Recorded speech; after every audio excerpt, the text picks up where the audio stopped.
I might get kicked off the clubhouse for saying that, but I hope they go after every one of these motherfuckers.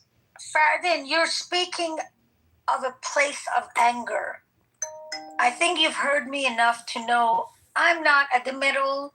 I'm far right against this government, far at the end. You know, and this is why I wish right now that they're bombing, just fucking kill these motherfuckers, because it's not going to be. She's speaking from a place of anger.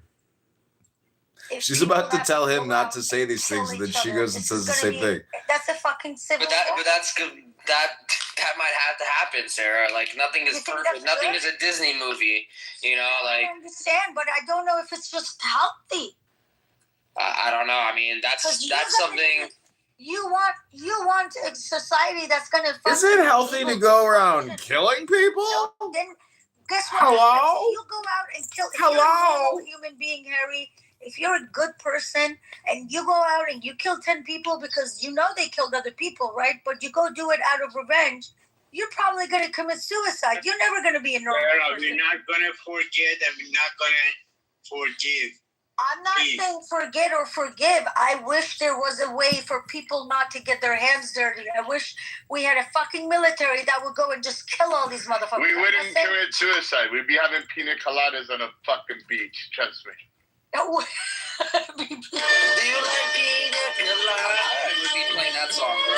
I want to drink right now. You need to eat, Sarah. Go get something to eat. Come on. Like, you should not be going 2 days without eating. I heard you say that earlier. Just grab some food, eat something. You know, eat something light since we haven't eaten in a little bit. And, you know, just sit back, relax, and just enjoy the show. Because, you know, that's all we can do right now. We can't do anything here. We don't have faith in our hands. Only God does. So that's all we can do is just observe, right? And report. For what? This is the Iranian people for what? After 47 years. Sure. We are very lucky right now that we have two military that are on the people's side. There's two men that I trust the most right now in this world. When it comes to military war, Iran, Middle East, America, there's two men I trust the most.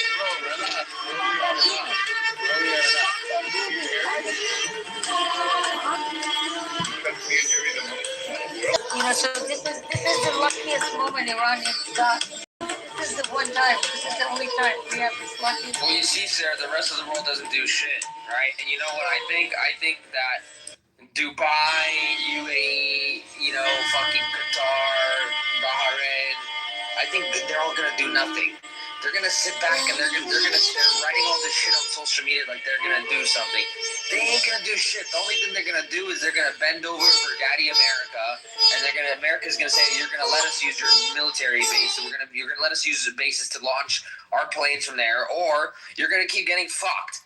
And you know, and most of the time, majority of the time, they listen to Daddy America, and that's it, you know. But like, what the point that I'm trying to make is the only two countries that actually do something is Israel and America, and the rest of them, they won't do shit, even after getting attacked. So I just think it's bullshit, you know. And the rest of the world, like France, the UK, they sit back and they do nothing. These motherfuckers. Harry, I believe U.S. and Israel doesn't even want these countries to do anything. The reason is you know why I say that? No, let me tell you. I was talking to military people before the war, and they're like, "Oh, this is just right." Yeah, I know. I'm not saying she's wrong. The level of coordination required between the United States and Israel in this operation is something that is unprecedented in our history, at least. I agree with you on that. And if you involve even more like, others, it doesn't help, to be honest. It will help, like that they will let them use their air bases, for example, but not do anything else. And condemn and, you know, go to the UN and cry, whatever they know how to do. But Daniel, I think that's just enough, honestly. We don't need them to help us, you know what he said? Dubai is cross street from Iran, from the Khalij, from the water. They told me like 20 miles across, yeah. The US, I was told US doesn't even want to use any of those bases because it's too close.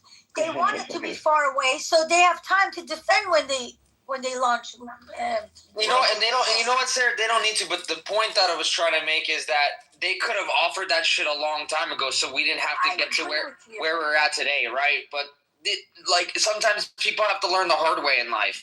And you know what? I don't really feel bad for them getting drones into their buildings there. I don't, because I know none of them gave a fuck in June when it happened to Israel. And none of them give a fuck now, really, to tell you. They only give a fuck now because it's happening to them. So I just think it's hypocritical. And like I said, the rest of the world will stand by and do nothing, or they'll go on social media and say how they condemn it or they condone it, whatever it is, you know?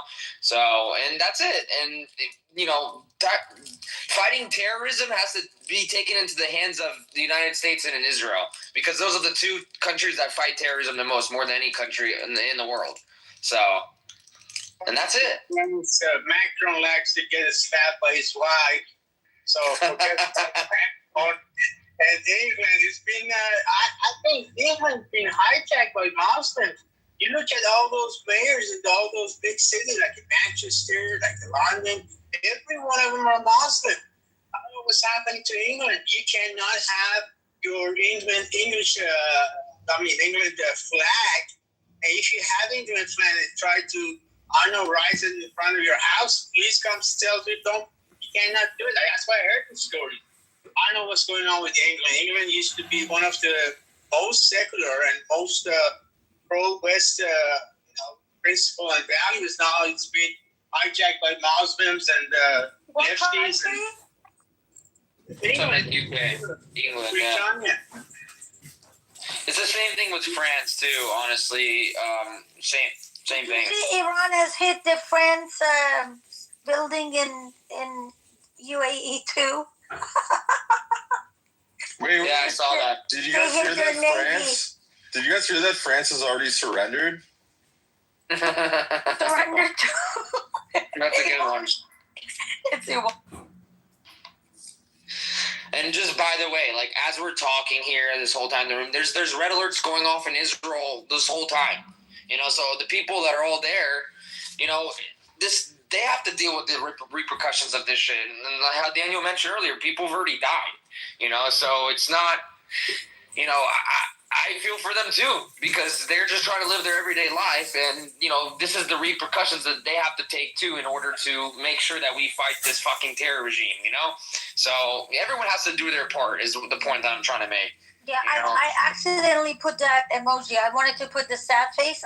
You're good. No worries, Sarah. I was like, what the fuck? You know when that happened? Like someone's saying something and you want to like show like sympathy or something, and then you put like a fucking wrong emoji. I'm like, oh yeah, I've done that before.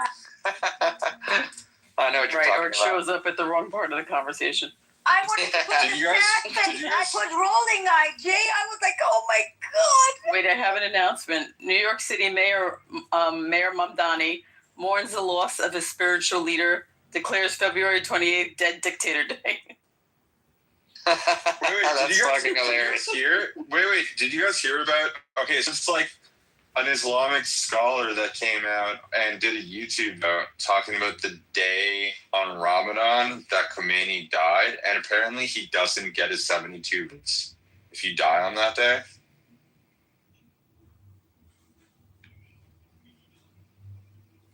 Let these motherfuckers just. No, but it's real too. It's Bro, real. No, like apparently you don't get your 72 virgins. I'm just saying. It's a fucking real thing.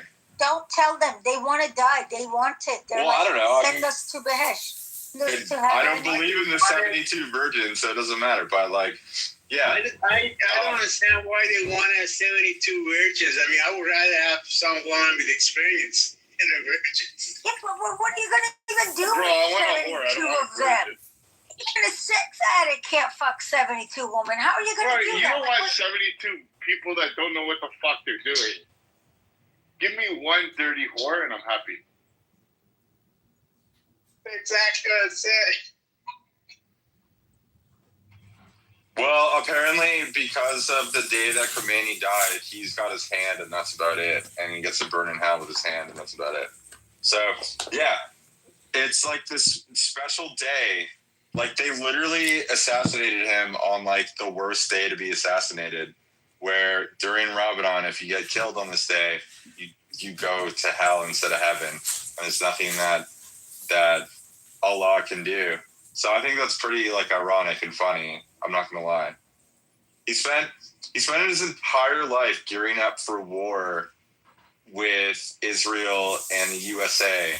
Every day they chanted "Death to the USA," like in Parliament, and his first day at war, he gets fucking taken out. I think that's amazing. It's just funny. I think they did a very smart thing taking him out the first thing. But I don't know if this was planned this way, right, guys? I think they just got intel where he is, and they were like, "Fuck it, we gotta go in." But this is No, it was planned. It was a it was planned. It was. 1,000%. It was. Israel's not fucking around. It was supposed to be like on the 22nd, but then they had like this intel of saying a few people at the same place. And they wanted this at the same place. So they postponed it a week. You know, I heard that was a CIA operation. That's what it's being told many in media. It was a CIA operation. CIA can suck my dick. Excuse my language. This is Israel operation. This is not U.S. operation. Yeah, this is Kyoto CIA. But yeah, I mean, listen, if you want the credit, I to be honest, as an Israeli, I would tell you if America wants to take all the credit, so be it. It really doesn't matter. But if we're honest, the intel comes from Israel. Yeah, all of this intel is from Israel. For real, I'm telling you guys, like, look. But if you want the credit, it's okay. I will not fight about it. Daniel, let's agree. Let them have the credit. Just listen, let me say this after I say U.S. can do that. Listen, Israel and Iranian people, we could have never done this without U.S. So we're grateful, and they can take all the credit. But the operation, this is very high level operation. I lived in Iran. I understand the level of like how much you need to be able to integrate. CIA cannot do this. This is all Mossad, knowing who these people are, where everybody is. This whole thing is, the operation is, yes, it's used in Israel, but it's... Sarah, are you saying Tom Cruise couldn't do that? You know he couldn't. No, I mean, one thing that I find really funny about the Iranian regime with, like, how they literally, like, ran a special investigations unit that was, like, super secretive to try to, like, seek out all the Mossad agents, and the person running the agency was a Mossad agent. Like, that's how fucking retarded they are. Yeah, like, there's, like, they couldn't do anything. Iwan, if you live in a country where 10 of the people are against the regime, and then there is another country, Israel. Hold on, Ewan. Sorry, I was cooking. But she's right. I mean, it is kind of easy in Iran. Mossad agents, and the leader of the group was an actual Mossad agent. Yeah. There are so many people that are supporting what the Mossad is doing, so they can operate in a way that a lot of people will help them. But I mean, this is what happens to a country when, like, the majority of people don't like the regime. They don't like the government. You're gonna get Mossad agents that are gonna like get to the top of things because, like, they want to help get rid of the horrible regime that's, like, doing horrible things to the people of the country. So it makes perfect sense. Like, you don't get to run a dictatorship, and dictatorships don't run well. They always fall. There's always, like, an end point to a dictatorship. Humans don't function that way. So, and for more information, you can watch Tehran. Guys, Jordan has been really helping. This is amazing. Isn't Jordan a Muslim country, Muslim majority? Yes, they also did it last time. You realize that the majority of Muslim countries in the region are, like, now helping to, like, take down Iran. Iwan. We're not gonna jerk off for Muslim countries. All the Muslim countries, they were trying to avoid letting this happen. Jordan was the only one that offered to help. They gave their bases, and now I see they had earlier this morning, they had 2 F-16 in the sky defending like trying to like defending the airspace, you know, but it's like they're just fucking helping. They're doing the work. Saudi Arabia has joined now. So Saudi Arabia is literally throwing, I believe, fighter jets into the fight. It's kind of late, Iran. It's kind of late. Whether no, I think that there's still a lot. I mean, I think that there's still a lot. I mean, Saudi Arabia is doing more than the UK right now. Wait, hear me out. I'm in the UK right now, and I've watched like our country cuck itself like no tomorrow. Literally, the UK has done less than Saudi Arabia has done. Listen, right now they're defending. Saudi Arabia is defending itself. Jordan. Saudi Arabia is doing joint like attacks with the U.S. After they got attacked, after IRGC sent 100, 200 rockets to their country, now they joined to defend themselves. I know. I understand that, but be happy that Saudi Arabia is doing that because that's a big change. That could mean a lot of good things. My point was we should remember that Jordan sided with Iranian people and Israeli people sided to help these two countries. The people will be free of this dictator. They joined the operation. I don't disagree with you. I don't disagree. Yeah, I agree. But to have Saudi Arabia join in is a big deal. That's all I'm saying. It's positive. You know, any country goes against the Islamic regime is good. I mean, they used to be neutral. Now they're against the Islamic regime. That's a good thing. I think Anne wants to speak. Hi, Anne. Hi. I'm just trying to get an update on what's going on. I was at Mass and then it said that I turned on the news and it said that 3 U.S. soldiers were killed. And so what ended up happening? What did I miss? Does anybody have the update? I believe that had to do with a missile attack on a ship in the Gulf. Oh, really? Was it?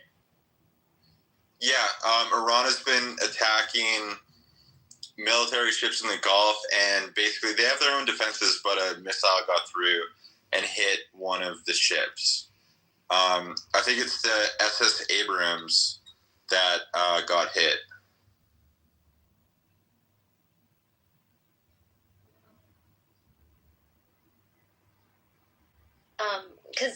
So I know that, well, that's considered boots on the ground then, right? Considered if it's like in the water.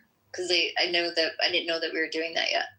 I figured that we need to, but I wasn't sure that we were doing that. No, we're not boots on the ground. These are the ships in the water. Right. They still threw same rockets. thing, right? No, nobody on the ground yet. But also, I mean, the U.S. and its close allies in the region have been doing the majority of this work. That's not what she's asking, guys. You need to listen to what she's saying. She said, "Is it considered boots on the ground because somebody got killed?" Oh, sorry. I thought you said if. No, it's not boots on the ground because. No, she's saying is it considered, Daniel? No. It's not. I understand.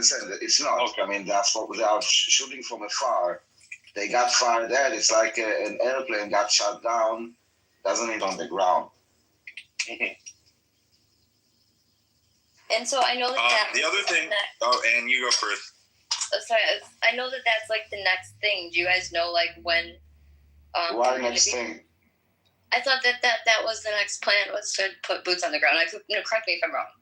For what purpose? Like I don't know. I didn't hear. I don't see a reason. Like unless it's like a quick in and out for something like extraction or something like this. But I don't see.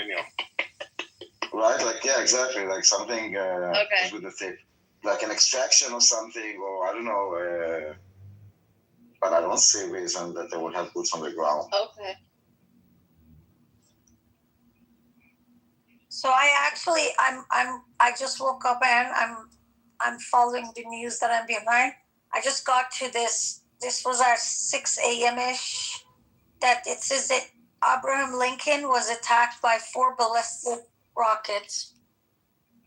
Yeah, I don't even believe that, really. And I've seen that, like, so everywhere.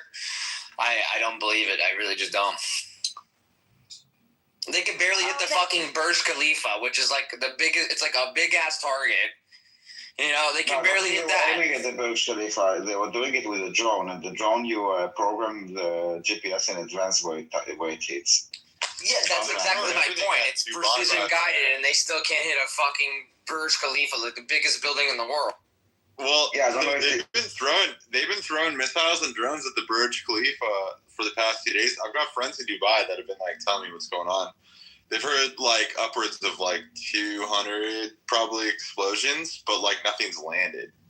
That's my point, bro. So it's like, how are they going to hit an aircraft carrier that's like moving in the ocean consistently? I mean, they just seem like they don't know how to fucking program any kind of GPS. That's how we lost 3 soldiers. I mean, I wish they lost it because I think it was the shrapnel and whatever was the effect from the missile, from the ballistic missile that hit near the base or something. And that's not the first time that's happened. That's happened actually many times to U.S. troops that are stationed overseas, you know, in the Middle East. They've gotten hit by. Like the ones in Iraq, there's been a couple times in Iraq where it's happened too. So it's not like anything new. But yeah, I mean, it's fucking sad. But that's, you know, that's part of what's going on, you know, and everyone was at a heightened alert at that point, you know, after the first strikes, you know, so. Yeah. The American army is sharing way less information than the Israeli army about strikes. And guys, Ahmadinejad is killed. He's dead. We were talking earlier. Ahmadinejad is... Do you know who I think the real victims are in all of this, though, guys? Who? I think it's the left. They're the real victims in all of this. Well, that's comfortable. I think, you know what? All I've been seeing from leftist posts is rest in peace, Khomeini. No, you're kidding. Yeah, no, I'm not fucking with you. No, it's cut you out. Dude, I work in the music industry. Of course I've been seeing this shit. Can I ask a question for Fardin?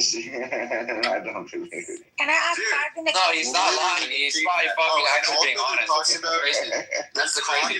They're talking about that fucking bombing that the IRGC accidentally hit a school. And they're saying that it was like the Americans that did it. And that's all I'm seeing. That and like pictures of Khomeini. There's some guy in the chat that wrote that, bro. Just scroll up a little bit. Israel dropped a bomb on your schools, killed 2,000 children, and they're saying Israel. Oh my God. Israel or America. How many children? 2,000 already? What are you? Hey. Oh my God! He said there were 20 million kids. 2,000 children dead already. Daniel.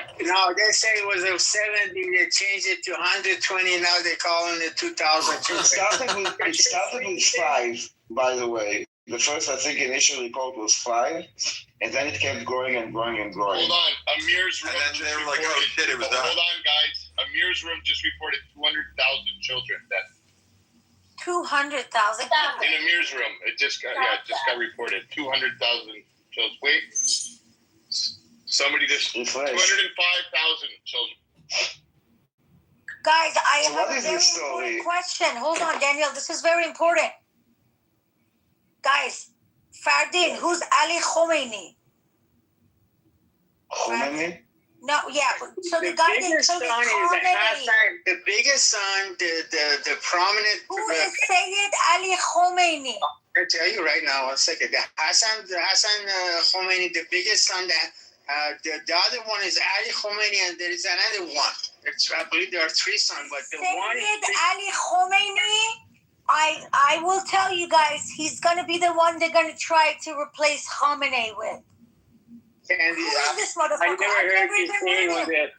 never heard his name like as a prominent figure of Iran.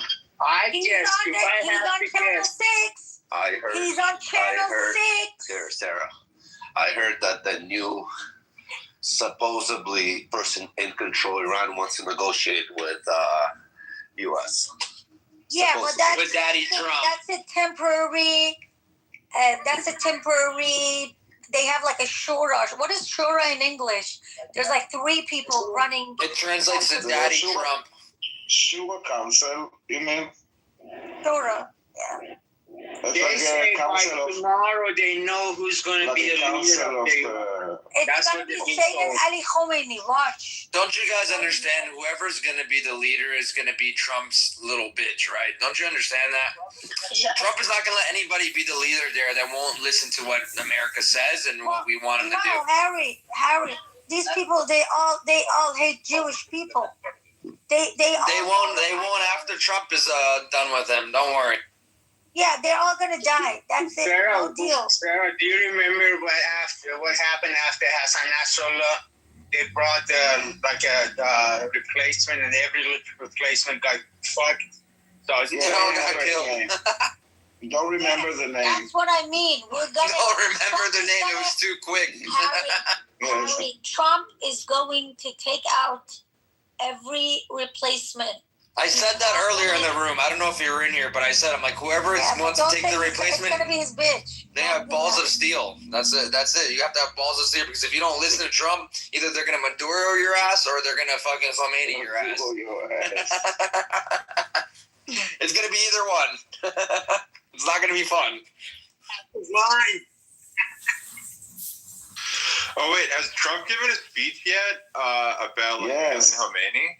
Or are we waiting until Monday? Yeah, no, we said it already. We played it before. Okay. Oh my God, it's so good to have an opportunity to talk to the MAGA-loving Trump is the peace candidate crowd here. I see some folks in here I definitely recognize as telling me that Trump was going to ensure we had peace, and I was wrong to claim he was going to win the election and bring war. But here we fucking are, boys and girls. We're making peace.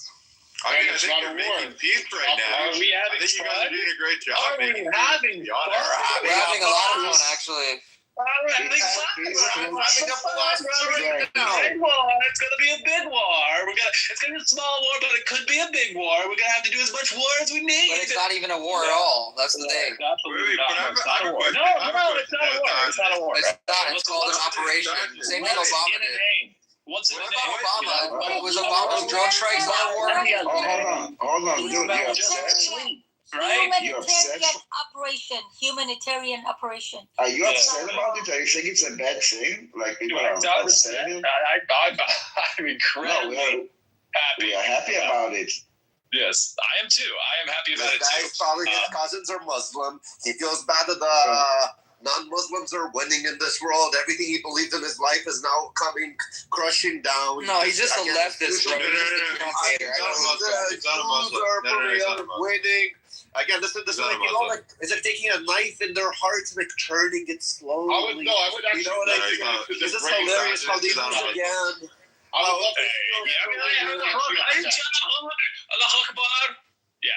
He's just a lefty, bro. That's it. Yes, I'm a lefty. Well, you're definitely not a Trump supporter, that's for sure. Oh, that's what? You know what? I think I won quite a bit of money betting on Donald Trump winning the election. Doesn't that make me in some way That doesn't mean supporter shit, of bro. That just means that you made a good bet. What about this? I think that Donald Trump is doing more to advance my political agenda than any president has in the last 50 years. Even here. What about that? Then you should be very thankful to him. You should call him Daddy Trump. Because I saw a little bit more. Go have a good day. If you're happy, why are you What is here your trying to political agenda? If you're not miserable, why are you here arguing with us? I just want to check in. I want to take the pulse of some of you individuals. And look, you guys don't want to be realistic. Look. Here's the thing. We got domestic issues in the United States. I know it's hard to believe it. I know it is, because you're looking at how much winning we're doing. And it's all right. You guys are tearing audience. You guys have a good one. You guys are Audience? Are we an audience? Well, that's the problem. We had this joke here. Everybody was going against him. I'm in Iran right now, actually. Him and his girlfriend Abby left. Oh, so cute. I'm actually in Iran, so I mean, I am. Yeah, I know. We talked to you yesterday. You said that you're in Iran, but we don't believe you. It's all good, man. I'm a reserve and inshallah. No, you're not. You're nothing. You're a liar. Just throw him out. You're in Canada, probably. Why am I not involved? I want to have fun. Can I have fun with this? That guy had a Canadian accent. Yeah, guys, I know. he's fighting so hard that he has time to go on Clubhouse on the first day of the war. I mean, it's hard to know what to do when you don't have a commander, right? They're waiting for commands. I also don't think he's in Iran, and even he's not, bro. That guy's in Canada. Iranians are celebrating. Iranians are extremely happy. My friends, I was not in Copenhagen, but I was away traveling, but my friends got a demonstration in front of Israeli embassy, among others. I said, thank you, Bibi. People are singing Bibi June, which means dear Bibi. And Bibi, of course, refers to Bibi Netanyahu. They are naming streets after him in Iran. I think he's even more popular in Iran than he is in Israel. Iranian people are celebrating. You're extremely happy, extremely thankful. That is the best day of our lives. I don't think anything can top it. I always thought the day of the death of Soleimani was the best day of my life. But Khamenei, it was just I can't even believe it now. It's just like a dream come true. Iranian people are celebrating, and anti-Semites of the world, Tucker Carlson's, Candace Owens, those people have become orphaned. They need to find a new father, and that will not be Iranian. No more Iranian money for those bastards. That's very painful for them, but they need to live with it. It's over. Iranian money for the Nazis of the world. Well, is it Sano? Yes, Sano. Yeah, Sano. The issue that we have going forward now is we have to clean up like all of the leftover mess that Iran has caused. Leftover. So but literally the leftovers. Like we have to deal with the indoctrinated left. We have to deal with the alienated Muslim youth in like our countries, like the UK and stuff like that. We have to deal with it in Europe. We have to deal with it all over the place. And like, basically, this was like the core of all of it was this regime that was like funding all of it. Qatar is also doing a bit of it. We need to deal with that as well. But like, yeah, there's going to be years. This is going to be a whole generation of fixing shit, hopefully, if we can keep going in this direction. You know, I'm just happy that the Iranians are like getting a chance, hopefully, to like have a fresh start. So that's good. That's a good start. You know, Iranian people we get very offended that we see like the Shia in Pakistan, for example, they are mourning the death of Khamenei, this monster, this child killer, this child rapist, this serial rapist. They are mourning his death, especially because they were the ones enjoying, the funding, the money he was sending to them. They were not paying the price of the consequences of his actions. He was not like poisoning their girls' schools in Pakistan. He was doing that in Iran. He fired missiles as a passenger jet in Iran. He didn't do that in Pakistan. So they were not suffering from the consequences of his brutal actions. He was like a father for these, inbred Shia radicals, brainwashed retards, and now they are mourning and they attacked the U.S. consulate, and I don't know how many, 8 of them were killed in clashes with the police. Khamenei also did a big disservice to them by spending billions of dollars in brainwashing generations of especially Shia all over the world, especially in Pakistan, ruining their lives, they just lost their lives for this stupid cause. So I think after a few years it will be all forgotten. And the leftists of the world need to notice Iranian people are celebrating all over the world, not just in Iran. In Iran, it's very risky, of course. Oh, man, they hate it. Dude, they hate it. That's the thing. I'm literally looking on my... That's because they are racist. Because America invaded it's not that. Europe. No, they're, do you know what it is? It's okay, this is what it is. And it's the exact same thing that happened in Lebanon. It's the exact same thing that happened in Iran. It's the exact same thing that's happening in like Western countries in Europe, man. What has happened is that there's this groupthink that Islamists latch onto with socialism, and they think that they're going to work together. But in reality, what you end up with is that the Muslims are much more aggressive, and they just end up taking over. And there's nothing left. And this is what you get. Like, this is the reality. This is literally what happened in Iran, literally what happened in Lebanon. I've heard so many things from Lebanese people. I grew up, like, one of my best friends was a Lebanese refugee in Canada growing up, whose family was Christian, and had to deal with all of the fallout, where even, like, there was a terrorist attack in the town that he was from, where his little sister, they threw a grenade in her room, and she ended up getting blinded because of the grenade, and she was blind for the rest of her life. Like, fucked up shit like that, man. And I don't know.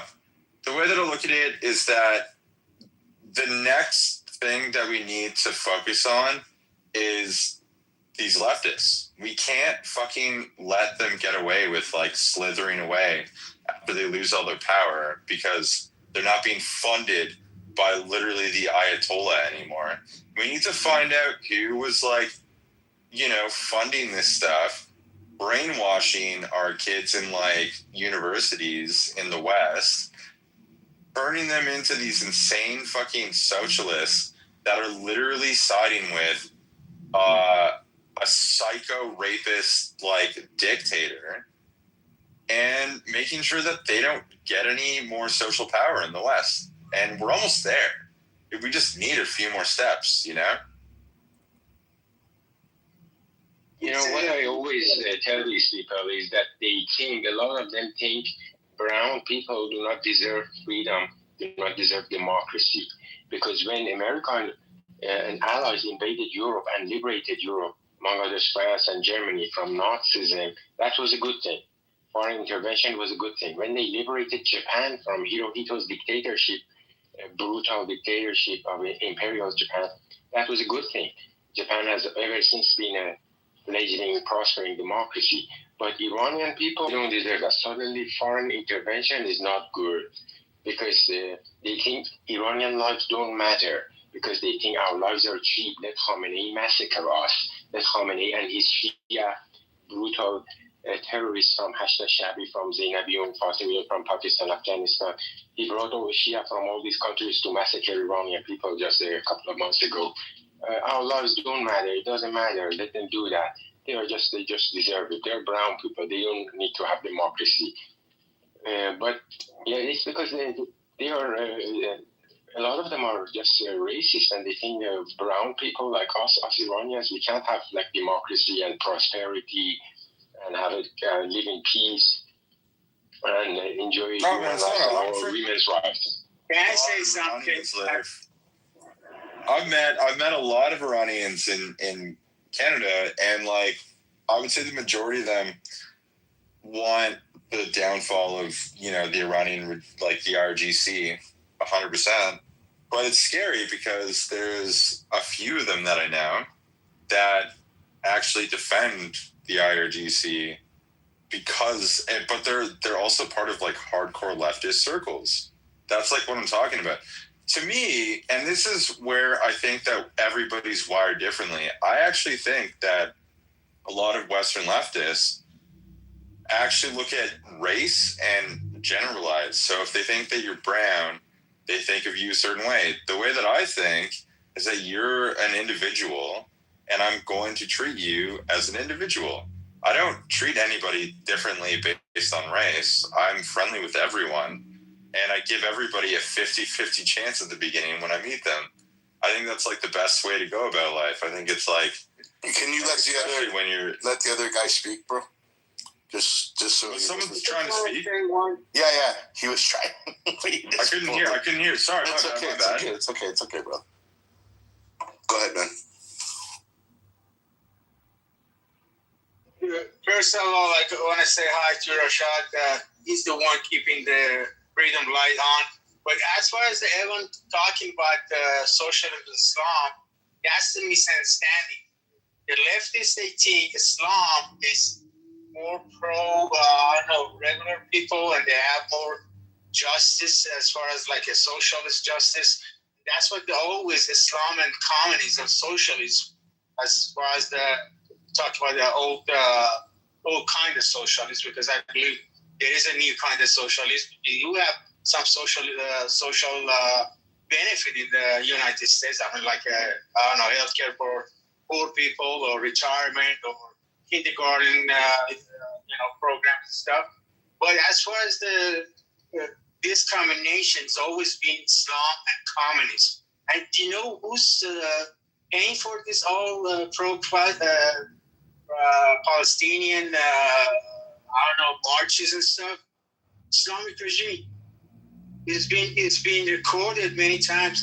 There was a guy even came and said he's got paid $30 an hour just to participate in those Free Palestine marches.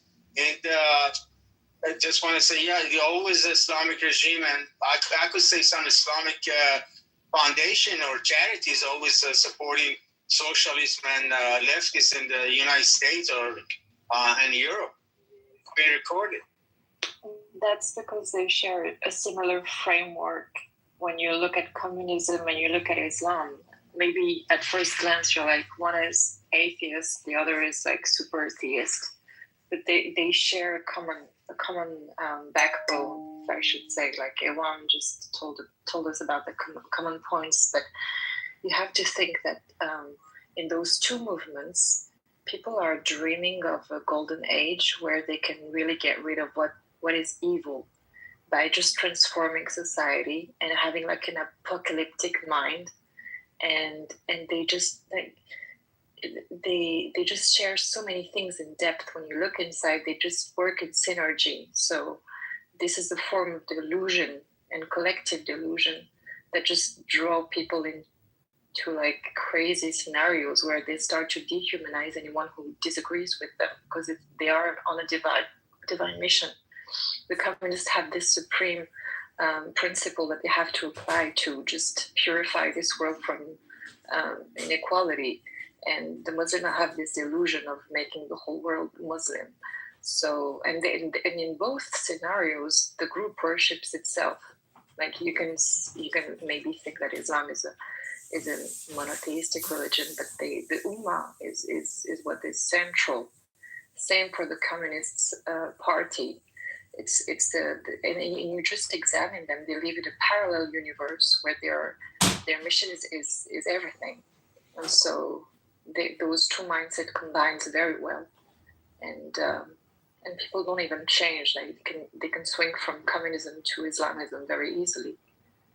So yeah, that was my point and my observation. But yeah, many people have worked on that.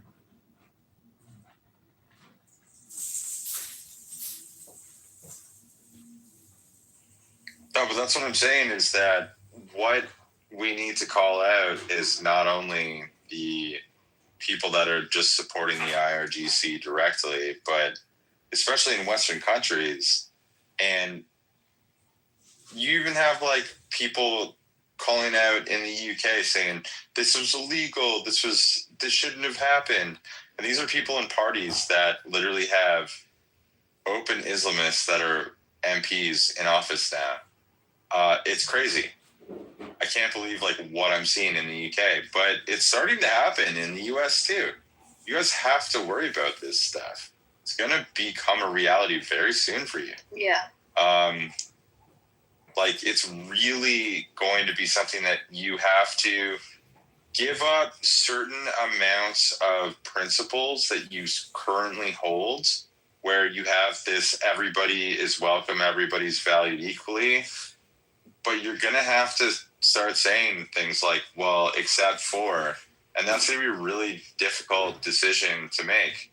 But, I mean, if you look at Saudi Arabia, if you look at UAE, if you look at, like, that region of the world that's still it's still Muslim, but they're very, very westernized in, I guess, the right ways. They're telling us right now, you guys have to look at your belief system and change it before you irreparably damage it.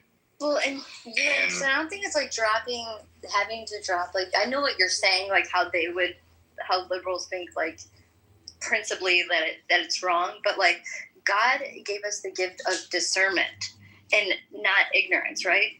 So like, to be ignorant and to not do things to better your life, better your family, for peace, love, prosperity, all of that, like God wants that for us, for everyone. So like to ignore that and for them to think that they're doing something by not standing up, God didn't give us the power of ignorance. He gave us the power of discernment. Those countries who are Muslims are still pragmatic because they don't want to sacrifice, like UAE and in a much less extent, like Saudi Arabia. They are pragmatic. They won't sacrifice their comfort and their wealth. To just like an ideology where you have like some other countries that are very absolute, and we could see that in the Khomeini's and basically post-revolution Iran, that these people are very apocalyptic and they're panicking and they have like huge propaganda and they're ready to just starve their own people just to serve a narrative, die as martyr. I think Saudi Arabia is going to the right direction under the what you call an MLB. I saw a show. It was very funny.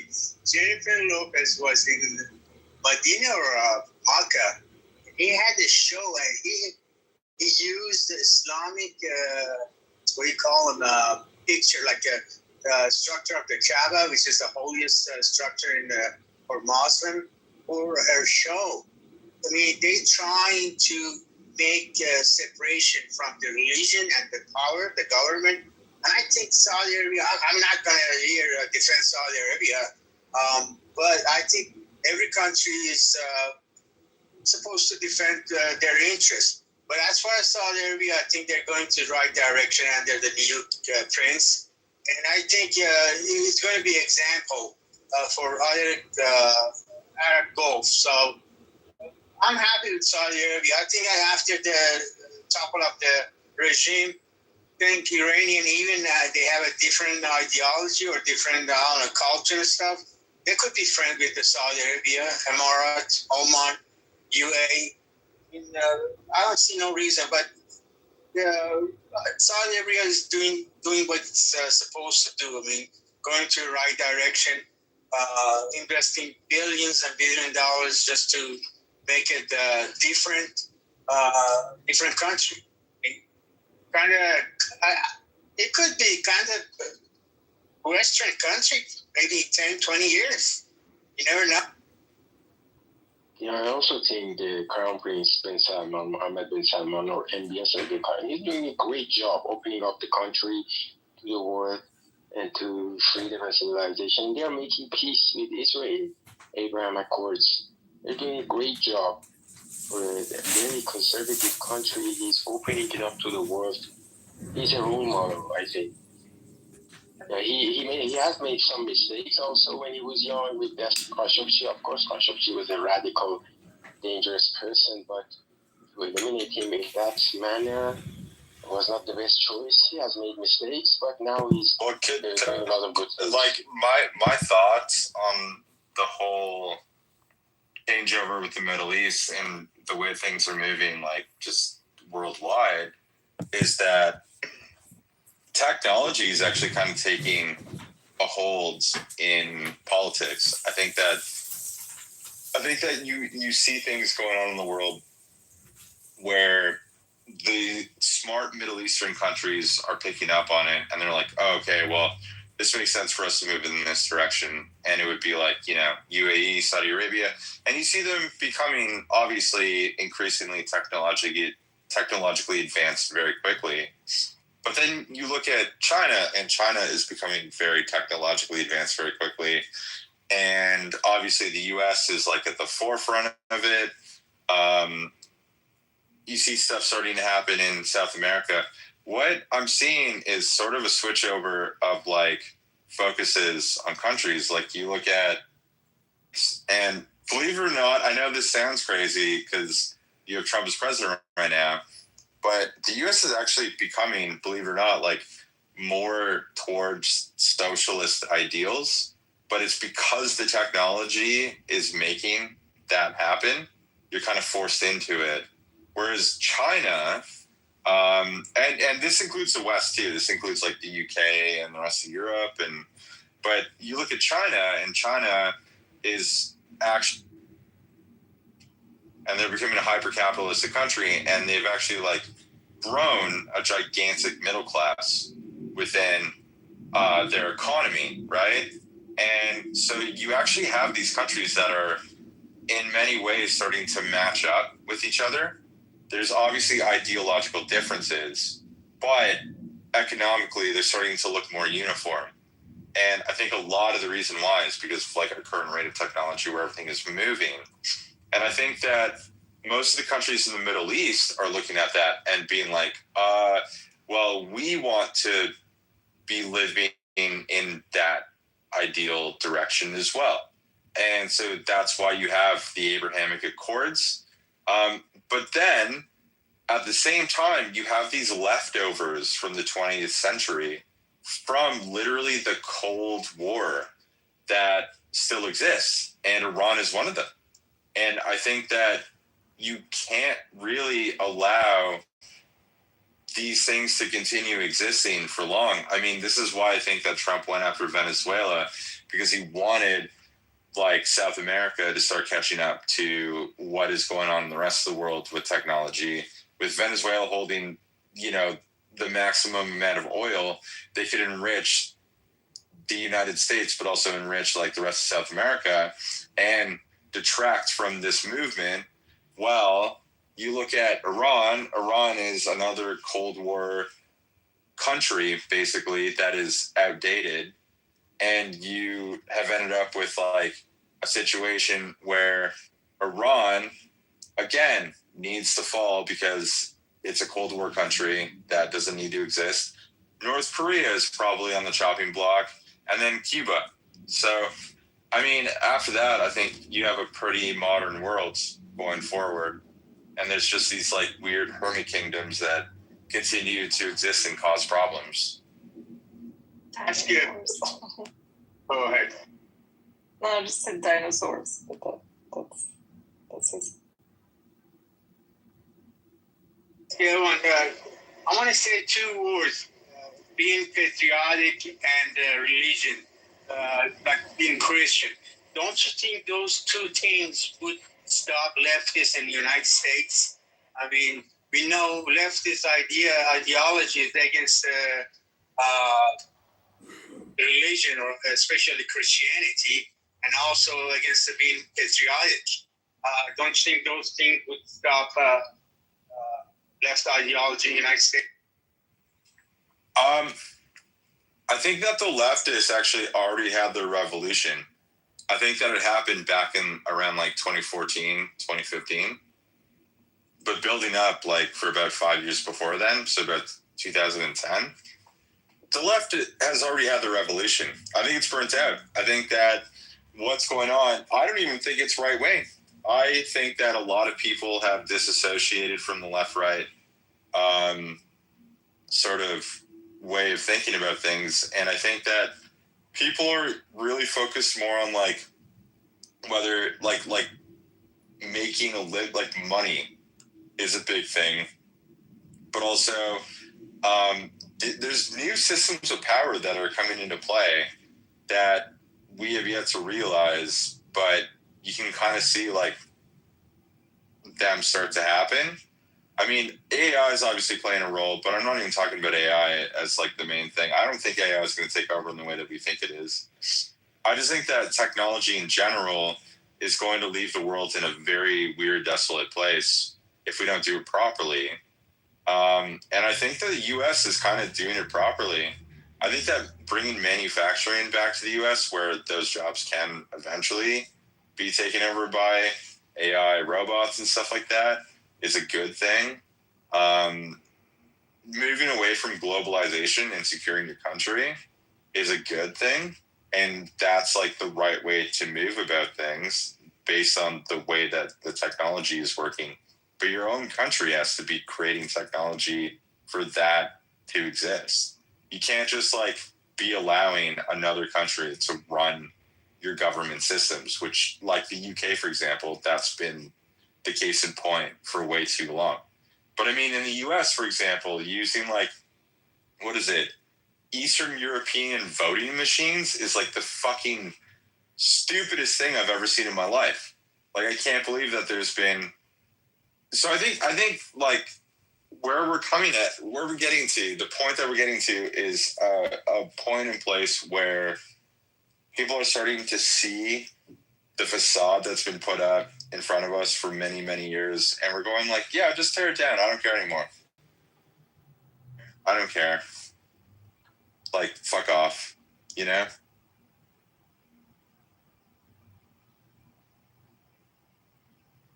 Does that make sense, Farden? Yeah, I'm listening to you. My question was, we're talking about the left ideology, which is I think, is against the Western values. What you see from left is more like more communist, more anti-family. That's what I was going to tell one of our friends. We're talking about the family. They're against the family and the family values and the traditional values. Now I'm thinking being patriotic and religious could stop this left ideology, because we know they don't like religion. They don't, especially Christianity and Judaism. They have no problem with Islam, but they hate Judaism and Christianity. We see it in this country. We see it every time you go pray, they stop it, or you I don't know, you have a cross in your neck, around your neck. They look at you like you're crazy or something. So my question was, don't you think those two things could stop the left ideology in this country? I'm just a question. When it comes to religion, I don't think that religion is going to hold enough power, to be honest. I actually believe that in like the UK, for example, where I live, the Muslims are trying very hard. The Islamists actually are trying very hard to take over certain regions of the country. And even they are finding it very, very difficult to do so. Even with like, they do like family voting where they get everybody in their family all out. They go into the booth and they all vote together. That's illegal here, but they still allow it here.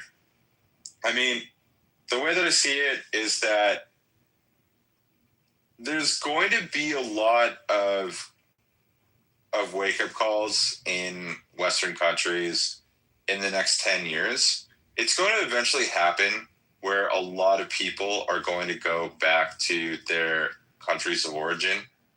That's just going to be a thing. But a lot of those countries are actually going to hopefully be in a better financial position and in a better place. I got breaking news. I got breaking news. Oh, yeah, let's hear it. Like 40% of the population, I guess, in Bahrain is Shia, and they're rioting right now. They're with Molotov cocktails. They're destroying the place, so it's not really good.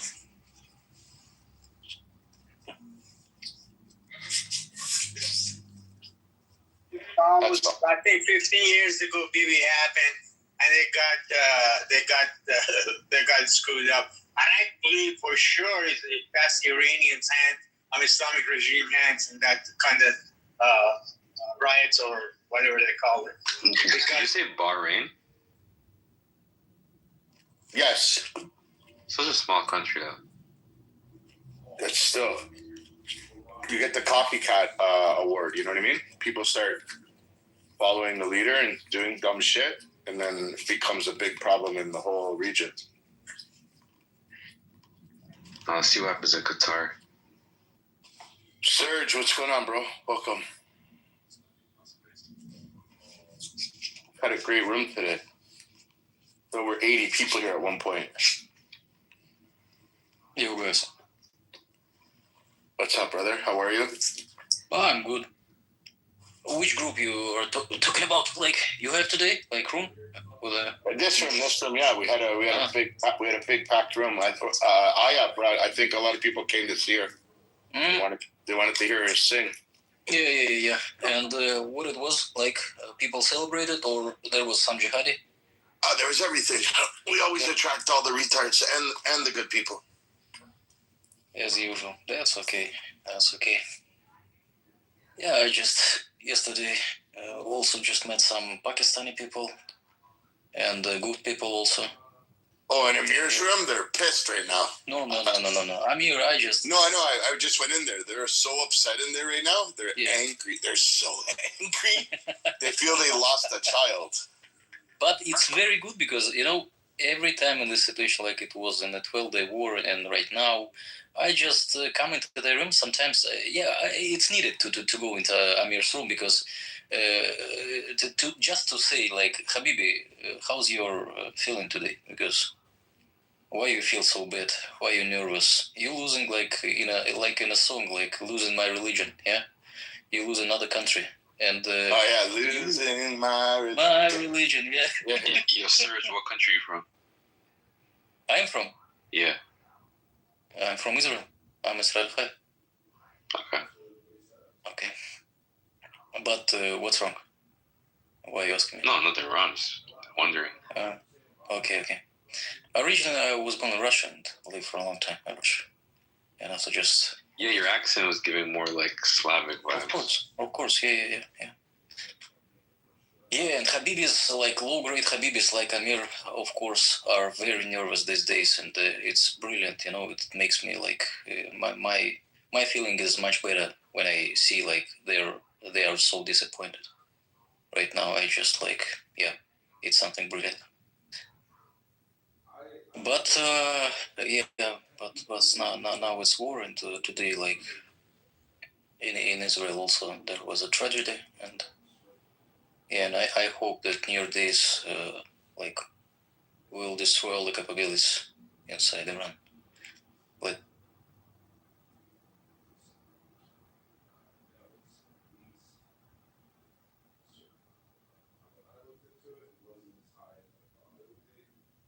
But also I don't understand like Pakistanis really, because they like don't have money. They don't have anything and they care about different like Islamic countries. So we are staying with it. Guys, you're a Sunni. Why do you care about the Shia? You have a lot of contradictions. I understand that you hate Jews, but so what? Why you care? Are you talking about the Pakistanis? But they're also linked to the U.S. Sorry. Are you talking about the Pakistanis? Sorry? Are you talking about Pakistan? Pakistanis? Yeah, exactly. Oh, it's because they're inbred as fuck. Like they marry their cousins, 60% of them.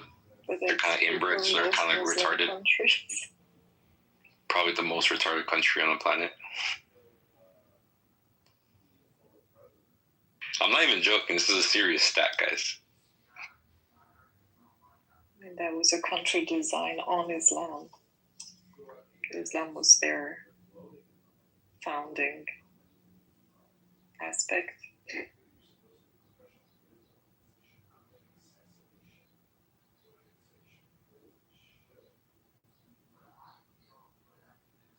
Yeah, but they must hate Shia like as fuck.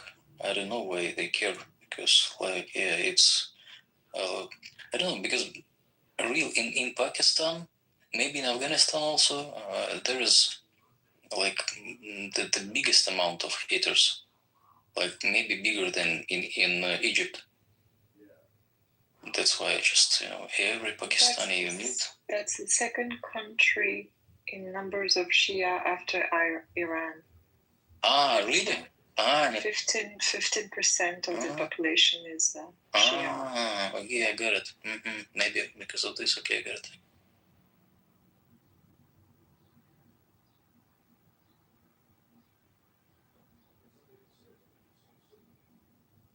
They must care about India. Yeah.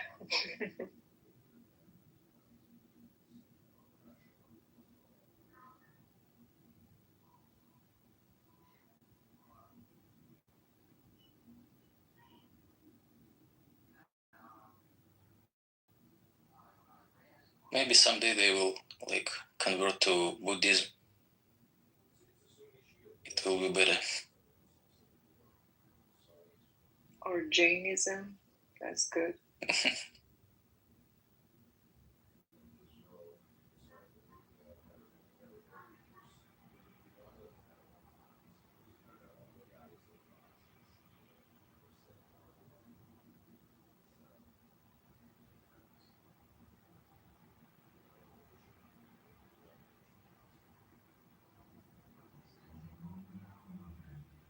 Guy, come up. You want to be mod, sir? No, I just no. I just don't see anyone raising their hand, anyways. really? The room is dying, like the regime. Oh, maybe somebody will come. We have a lot of guys. We have also Amira, right? I think it's another Amir. Yeah. What are they really like saying in Amir's room right now? What are they like? What are they possibly crying about? I want to know. BB, were you just in there? Or anybody? They're screaming and attacking people that are like supporting the RG. I mean, that are not supporting the RGC. But it's hard to like make like what they're specifically angry at. But you know what it is. It's a Muslim problem. They're fucking such hypocrites, bro. Fucking hypocrites, man. I love when Habib is crying. It's my guilty pleasure.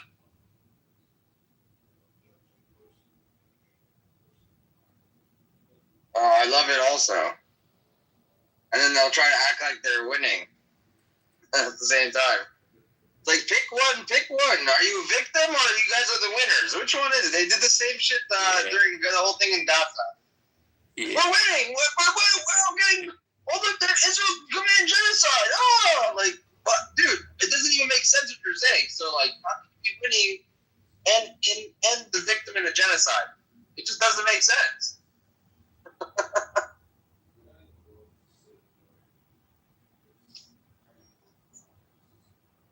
Telling you, this fucking whole thing is going to be over in the next couple of days. They're done. That's it. They're fucked. They were fucked in June, and I don't know why they gave it this long of a chance to. I mean, even if they tried in every single day since June to rebuild what they took out and you know during that time, they wouldn't even get to where they needed to be, you know, today. So I just think, you know, this is not going to last much longer. And then, you know, in the last 48 hours, they took out over like 700 targets. So, I mean, that's a lot. It's not just like rocket launching sites. It's like they took out parts of the military, parts of the government, like buildings that they had operational centers, shit like this, from what I was reading, what the IDF posted. So, yeah, they know what they're doing. You know, I'm not worried. You know which question they can handle. Like if you just ask them that 2 years war in Gaza and 50,000 people killed, including Hamas, and 3 days in Iran, around 50,000 people died. And where is the real genocide? And you know the reaction is like insane. They start like to be like, oh, this is the piece of a shit, you know, it's a Zionist guy, it's a genocidal guy, and so on and so on. They can handle this question because it's like they break their logic, you know, 2 years in Gaza and 50,000, and there is 50,000 also. It's sadly like for Iranian, of course, but there is a real massacre, okay, and there are a real target on people. Like, and if you just collect every casualty like for 2 years, including Hamas, including natural deaths and so on, it's like, I agree with you, man. I agree. And those type of questions, they like when you ask them almost any type of question like that, in that sort of sense, that's actually a factual question. They can't come. They always come back with the same rebuttal, like the same thing. You're a Zionist, they're Zionist, Zionist supporter, whatever. Same shit every time with these guys. And also, yesterday we also talked. I don't remember in which room, but also with Pakistanis, and they said, "Why you still bomb Gaza?" I asked a question like, "Why you are now bombing Afghanistan? You're doing it right now." "Oh, no, we're not talking about Afghanistan." I said, "Why? You're in Pakistan?" He said, "Yes." And I said, "Why you can answer my question?" He said, "It's irrelevant." "Why it's irrelevant? You're Pakistani and you want to talk about Gaza?" Hello, guy. Talk about your country.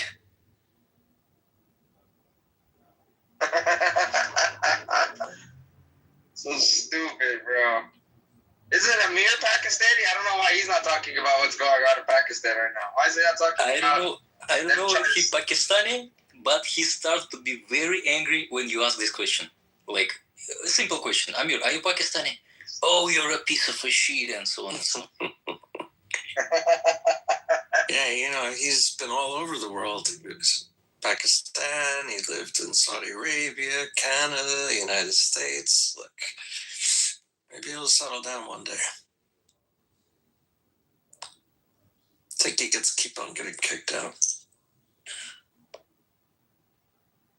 Well, I can almost guarantee you that he is Pakistani, because no one gets offended like by you asking what their nationality is.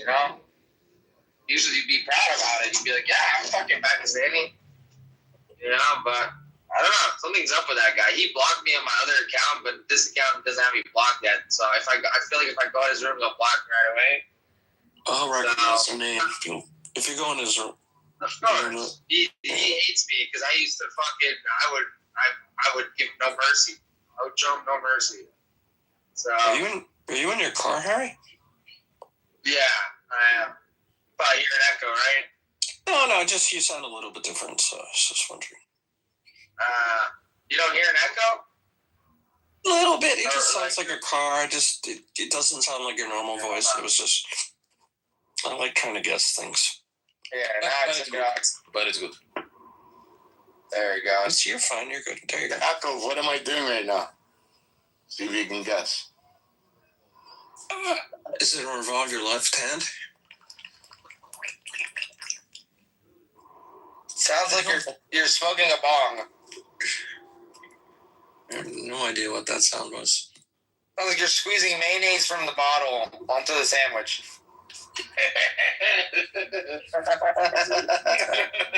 What were you doing, BB?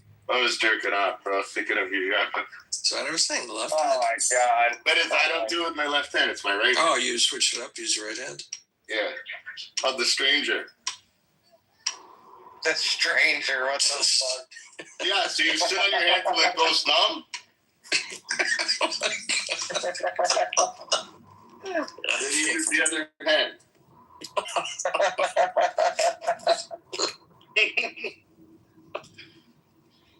Oh my gosh.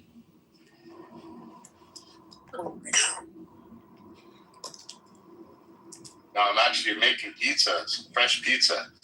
The dough and everything. That sounds good. Yeah. You can get one delivered in a half hour. I know, but it's not as fun, man. And I like That's it paper thin. I love paper thin pizza. So I get to make it as thin as I Growing up, you have a pizza oven in your house, like one of those brick pizza ovens, or not? Yeah. What, on the porch? On the porch outside? And on the inside. Yeah, that's cool. That's the way to do it, man. My mom has one in her house, and when my grandpa came from Israel to visit, he made pitas inside of it, bro, and they came out really good. Like he made it in the pizza. They came out fucking great, bro. I don't know. That was the best pizzas he's ever made. I don't know why. I think it was because they did it in the pizza oven and not like in the regular oven. So, sir. Because he's making falafel also, bro. It's fucking great falafel he's making. Wow.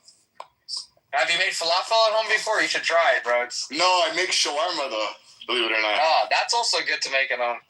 Yeah, like so I use I freeze the thighs, and then before they're defrosted, I start cutting like little pieces, like longwards. I just cut a bunch, throw it in a pan, and because they're frozen, it still has a little water, so I don't add nothing. I add a little bit of olive oil, and I mix it. Throw a little bit of onions, and then I put my spice. Like cumin, turmeric, paprika a little bit, and then but it tastes better than the shawarma places. Fuck, my buddy showed me this Kafkazi guy, and it's been amazing. The Kafkazis, man, they're I met one in Denver, Kafkazi Israeli. Great, he's a great guy. Fucking love them, dude. They have the heart of a fucking lion, bro. Yeah, they do, bro. Psychos. He was a nice guy, bro. Yeah, but he was crazy. Hi guys. Hello. Which country do you think is gonna be next? Like Yemen or Somalia, or even Pakistan? Next for what? U.S. intervention. Yeah, Israel or Yemen. Why would Somalia? I don't know. Yemen. Somalia is like irrelevant as fuck, honestly. Yemen. Israel go after Yemen if they continue to shoot missiles. If they get the message that their chief funder is out of the picture, then Israel will go after them. Yeah. I think the next step is Yemen. But the odds are their money supply is about to run out. So everything's about to run out. They're not going to be able to get weapons from anywhere, bro. Like, once this whole thing with Iran is done, which is very soon, Hezbollah is going to be very weak. The Houthis will be very weak, and Hamas will be definitely weak, and any other faction that's a terrorist organization in that area that was getting funded by IRGC. Yeah. It's plain and simple. We know this already, you know? Hezbollah will shrivel up and die. Exactly. Maybe the ideology and the people that follow it might be there, but I meant as a lethal fighting force. I don't think they're going to have the weapons, the weaponry, and the supply for it. And that's money. Yeah.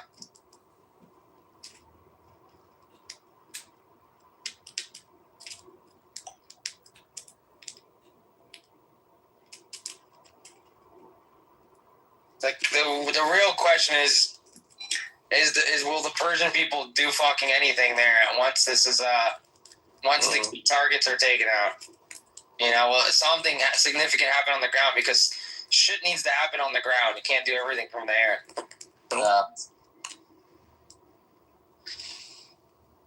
So if the government's able to reorganize itself pretty quickly and crack down again, though, people won't stand a chance.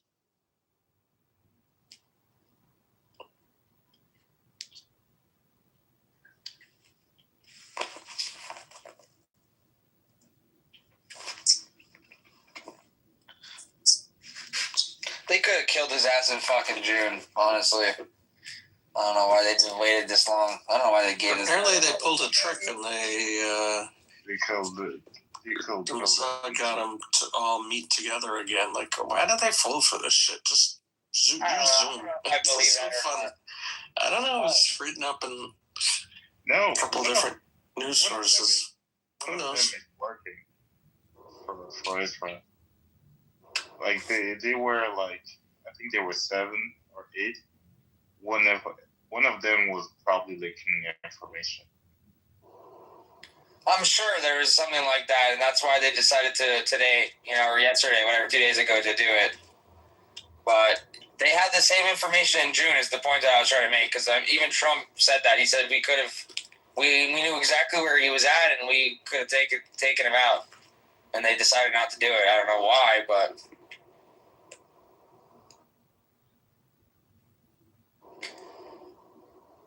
Don't fuck with the United States of America or Israel. That's all I can say.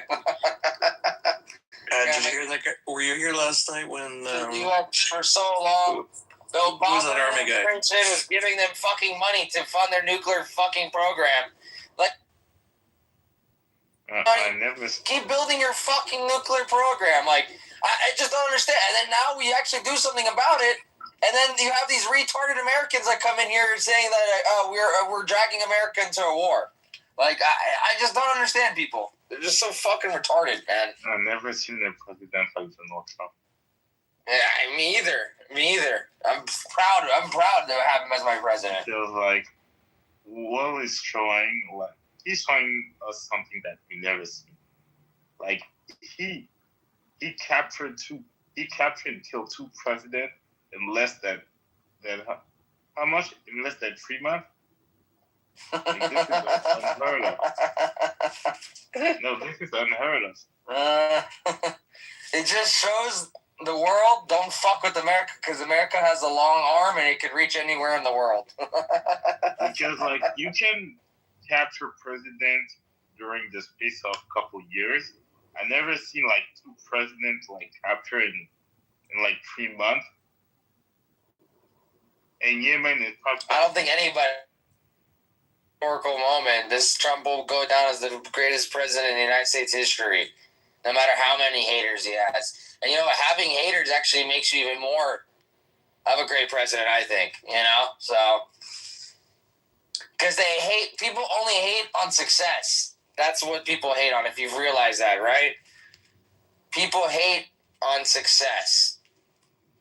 That's it, man.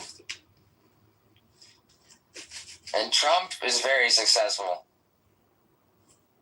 People are happy here, man. You just come in here, you see. People are happy here in America. Except in New York City. That's the only other place. That's it.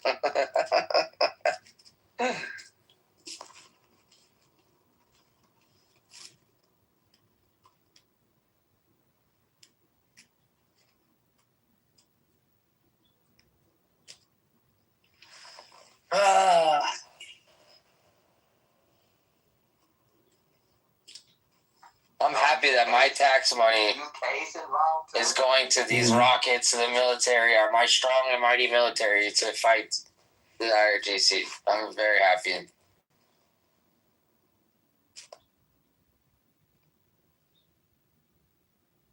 Dude.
Nua, is that what you drink to stay up on Clubhouse all night? Monster Energy? Ugh, shit's so bad for you. It's like drinking poison.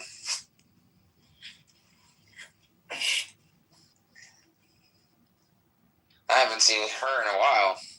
She decided to come back on Clubhouse when something significant happens. What's going on in your rooms over there? You guys are sad? What's happening? Well, you guys don't fuck with America or Israel. That's one thing. I'd be so scared.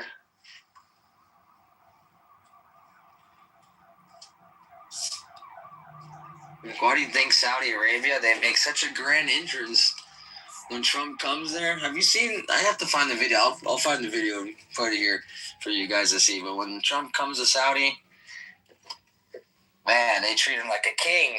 It's crazy. Let's see if I can find it.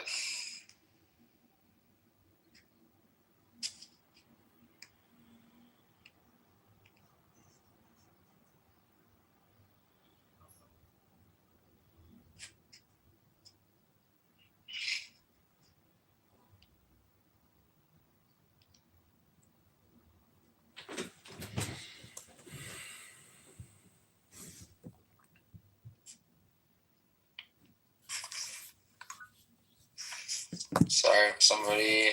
Oh, strength, joy. Give us some strength. Ribono Shalom. You know why they treat Trump like a king when it comes to Saudi Arabia? Why? It's because the Sunni Muslims, they always say that Muhammad, aka Abdul, is the last and greatest prophet of the Bible, but they know that the last and greatest prophet is Donald John Trump. Donald John Trump, the last and greatest prophet of Islam. He's had more impact on Islam than any other prophet of recent history, and he has superseded Muhammad Abdul because obviously he's the greatest prophet in Islam since Muhammad Abdul. So it couldn't possibly be Muhammad Abdul if he was the last and the greatest. Now we have the true, the real, the bona fide last and greatest prophet of Islam, Donald John Trump, Ribono Shalom. Thank you. Stop making fun of my religion and my prophet. Stop it. Okay, stop making fun of Donald Trump 24/7. Get the Donald John Trump derangement syndrome out of your head, and then we'll talk. Hello?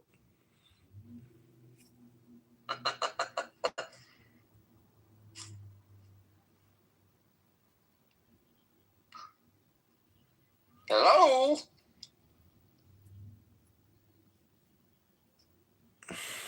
Gosh, Nua doesn't want to come. Come on, no, Nua. Why'd you leave?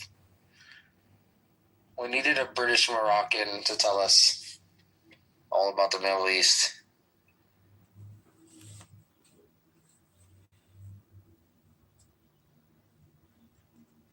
The Middle East is like a continent. So, Middle East is like a continent? Yep. Why is it like a continent? It's his own thing. Oh, because you're saying that it like sucks up the vacuum of everybody's attention?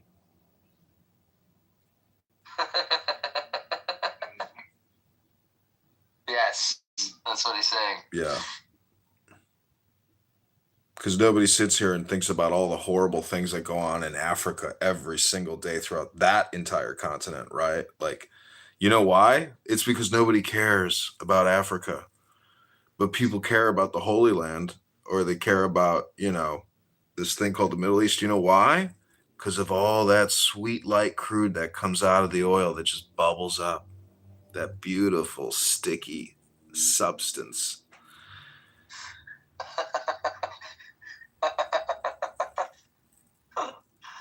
Saudi Arabia. Yeah, I put it in my car so I can fucking drive. I need that shit. Well, if you go to Selavi's room right now, she got a room open called They're All Evil. Both sides are evil. And it's people like that who are really the real fascists. They are just unwilling to admit it. They can't have a conversation about it. But if they can't pick a side and they can't even sit peacefully in the middle, well, the truth is they wish they were in charge. But when you ask them, what would you do for we the people? They don't even have a response. So what we're actually dealing with is low IQ people frustrated that they're not intelligent enough to have an opinion that's accurate. And so they have an internal friction that they want to share with you here on this hypnosis app called Clown House.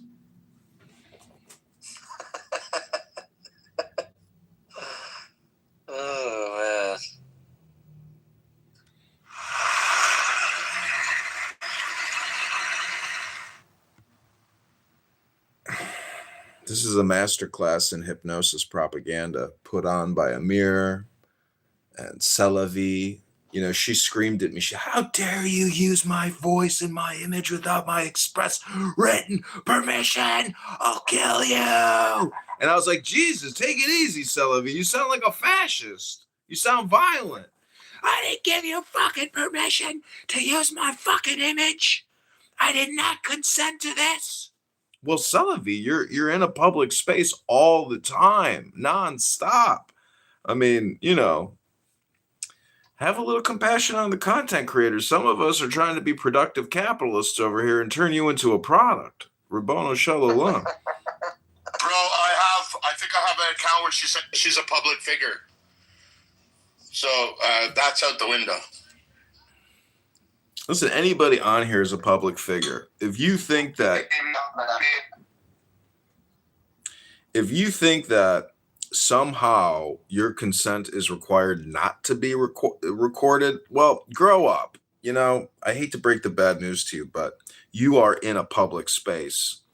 And if it's recorded or unrecorded, it just doesn't matter. You are here publicly speaking, and you can be, you know, you can't conceal your identity when you put all these markers in your profile about who you are.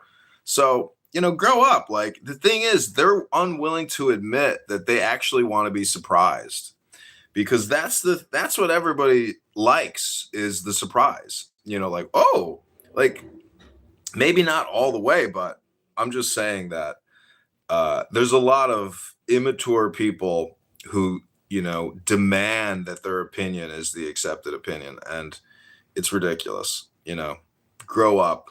If you want to sue somebody, you better have the money to sue them, and you have to look at it as a strategic decision. If what's my ROI on this lawfare? And that's really the way law works. There's ROI, and there's huge mega law firms with billions of assets, and they made strategic decisions on how they want to invest their money in the law. And sometimes it pays off, sometimes it doesn't.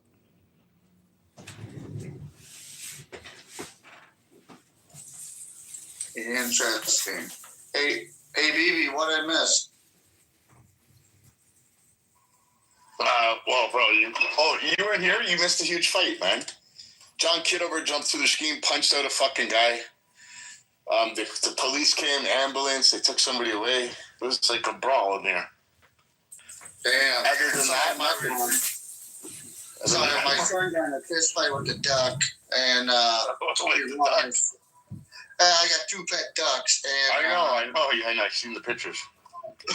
He got a fist fight, and he lost. I got to take care of him. No, we just been here, man. Just keeping the room going, trying to like give people positive vibes, and that's it.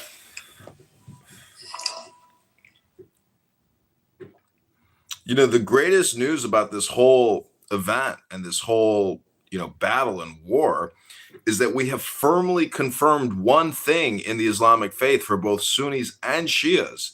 And it's that Donald Trump is actually the last and greatest prophet of Islam, which is truly the most amazing revelation of this entire experience. And anyone who says that that is insulting or Islamophobia, or, you know, insulting to one's religion and prophet, well, I would just say proof is in the pudding. Prove me wrong, you know, because generally on this app, we have to deal with their all or nothing positions, debate them, and they say, you know, the proof, the burden of proof is now on you, now that I've asked the question. But now I want to ask the question to all the Muslims and the Islamists, the Sunnis and the Shias, who truly is the last and greatest prophet of Islam? Is it Donald John Trump? Or is it Muhammad Abdul? Hello. Well, Strength, I would be careful with that. The reason why I say that is because by putting it that way, if you look, I'm only talking on this, if you look at the talk before the second coming of Jesus Christ, it talks about the Antichrist that will come before, you know, claiming and unifying the Muslims, unifying the Judaism, and unifying Christianity before completely decimating the world before the second coming of Jesus. I understand a lot of people don't believe in that. And in Jesus Christ. Wait, you're telling me that the world is now going to have to answer to a Jewish king known as Jesus? Oy vey, Rabboni Shalom, the Jews just keep winning. How's that possible that a Jewish king, according to your opinion, is going to come back to fight the opposite of himself, known as the Antichrist? Anyways, Rabboni Shalom, there are Jews for Jesus, which is also remarkable about Judaism, that it can be that flexible. But you never heard Jews for Muhammad, have you? I just haven't heard that yet. You know why? Because when you look into the history, Muhammad wasn't that kind to the Jews. It turns out that Abdul was a warlord cult leader Anyways, we won't go there because it's been proven that there's a new prophet in Islam, and his name is DJT. And if you've got DJT TDS, well, Rabbono Shalom, you can finally get past it if you are spiritual, if you are religious, because it's obvious now that the greatest and last prophet of Islam is Donald John Trump. Just look at MBS, the king, the crown prince of Saudi Arabia, the largest Islamic kingdom on the planet. He loves DJT. They fist bump, they touch each other, they hug, they're best buddies. But Rabbono Shalom, there is that photo with MBS and Epstein, and you could tell that they just got done doing something. Like they were shining, a little sweaty. If you know what I'm saying. Everybody's failing to talk about the Indian president that went to Israel. How he's backing Israel. What's his name again? Modi, Prime Minister Modi. Him and Benjamin had a big hug. They're thickest. They love each other. There's so much love between India and Israel, and it's all because of the Muslims in Pakistan that harass and send terror squads of death to India, like the Mumbai terrorist attack at that mega hotel of those young, stupid, disgusting people. Rabbono Shalom.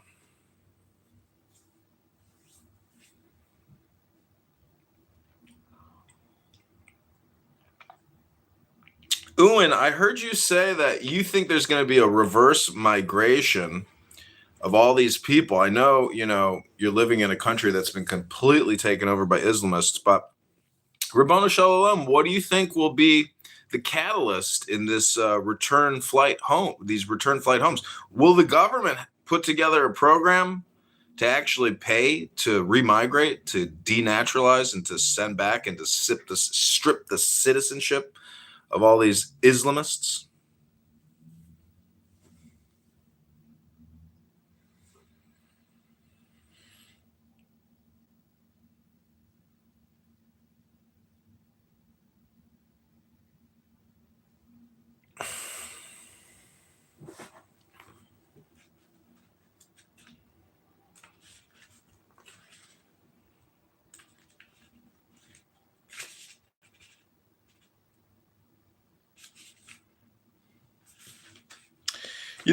Not many people read anymore. Most people just want to opinionate and demand that their opinion is the accepted reality. But some of us have these things called books, and some of us have law books. And when you get to the actual battle, Okay, you'll fix it right,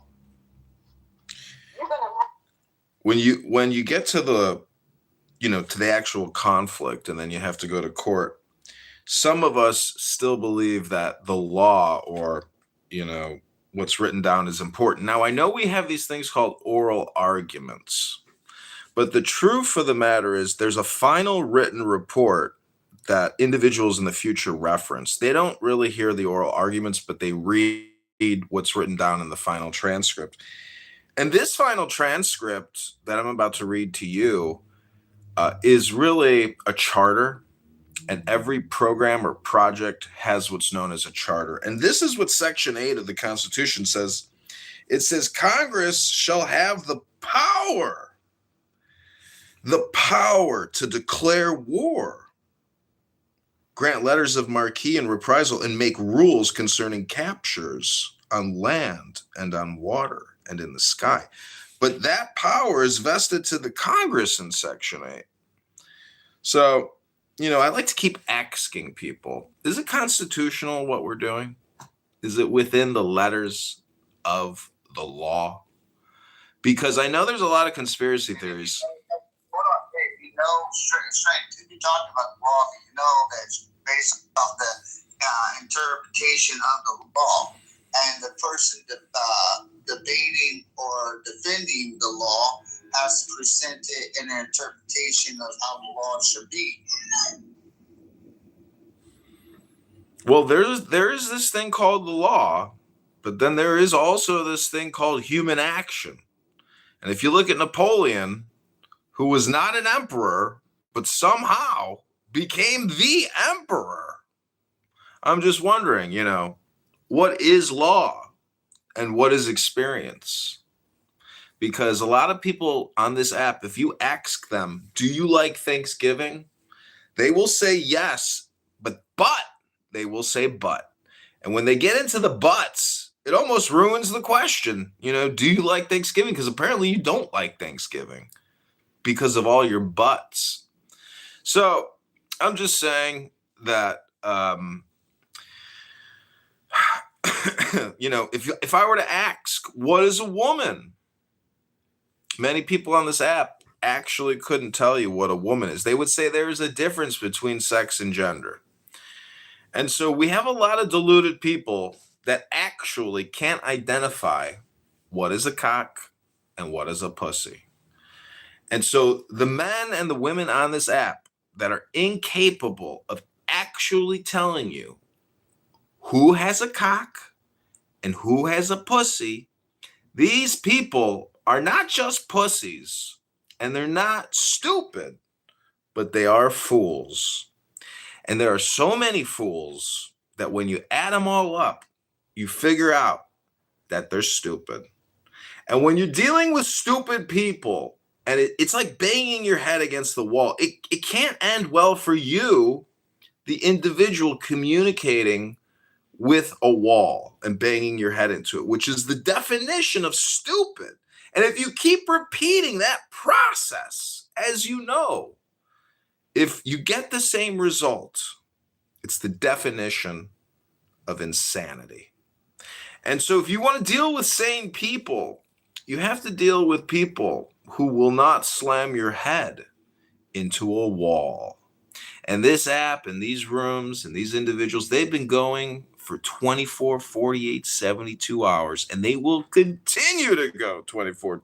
So I'm just loving it from a perspective of a filmmaker, a director, a producer, and a content creator. So in summation, I just want to say that super stimulus is everywhere, but it's up to you to indulge or to just observe passively the super stimulus that gets projected out of the mouths of what we have confirmed are stupid people. This is strength, and strength is the law. Law ultimately, that's what I'm saying, like strength supersedes law, because if you can transcend the law, it would have to take truly a tremendous amount of strength to supersede the law.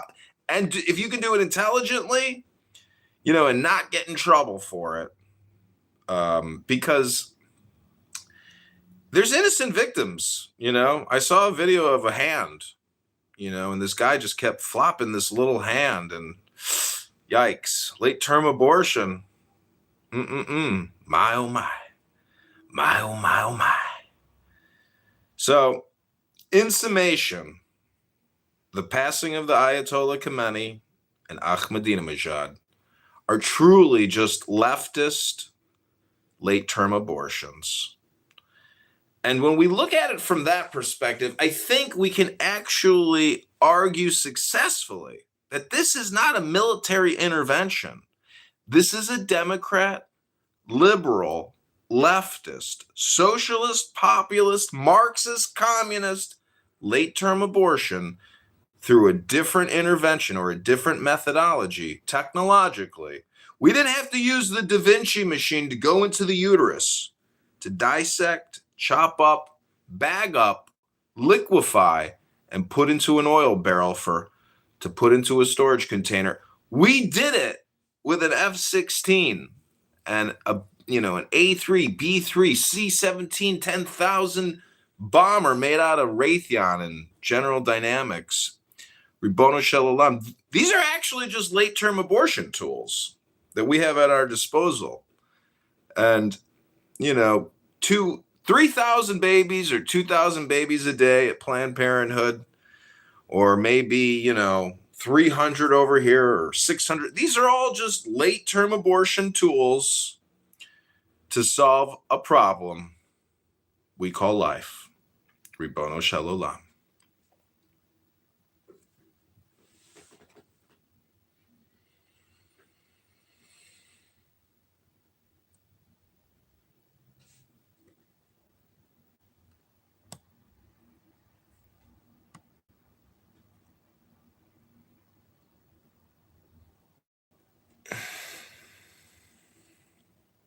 I now would like to dedicate this song to Donald John Trump, the last and greatest prophet of Islam. Both the Sunni and the Shia sects, as well as the one that Bashar Assad was in. I don't know what that's called, but that's another sect of Islam. Ribono Shel Olam.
I wonder what the Ayatollah's funeral is going to look like, because he's going to have a big funeral.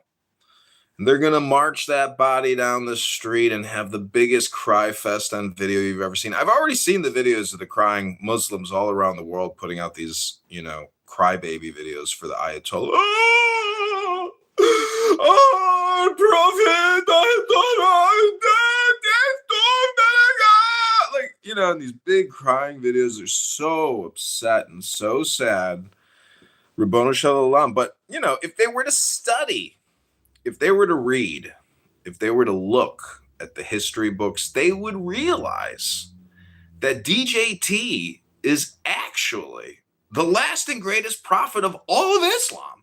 It's hard to believe it, but if you have the perspective of Islam and that your world perspective is an Islamic world perspective, well, Ribono Shel Olam, guess what?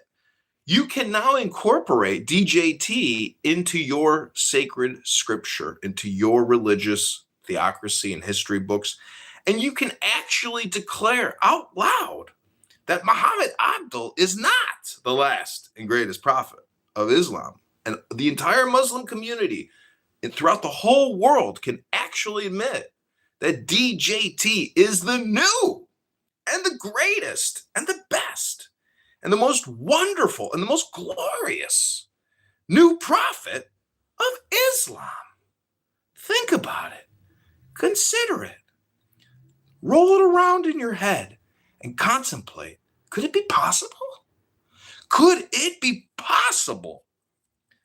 Is it possible that DJT, Donald John Trump, could actually be the newest and the greatest and the most glorious of all the Islamic and Muslim prophets of all time?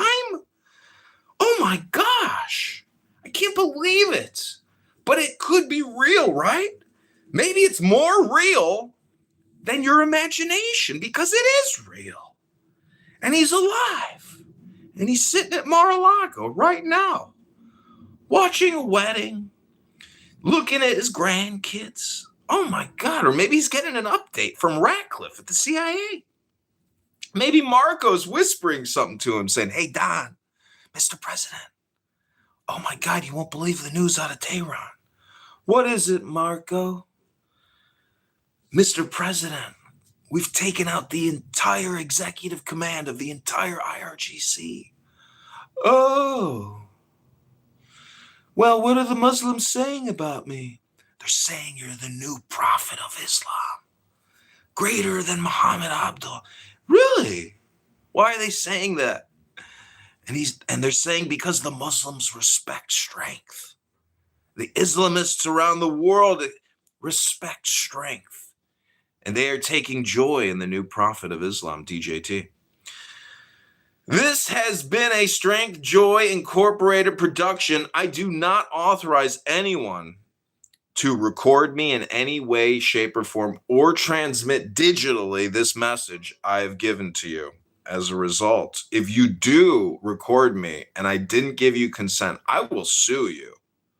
I will sue you into oblivion. And you will waste all your energy and all your time defending my lawsuit for recording me without my consent.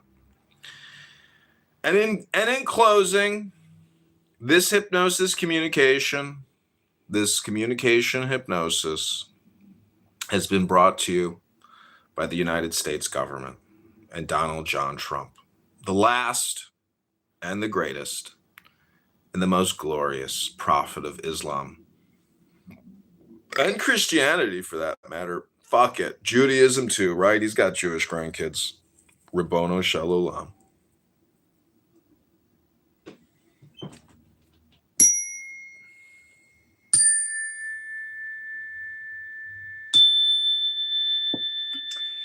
It wasn't long ago that I realized Clubhouse was a hypnosis app, and if you want to come on here and say, it's my turn to have the mic. Stop hogging the mic. Pass the mic around.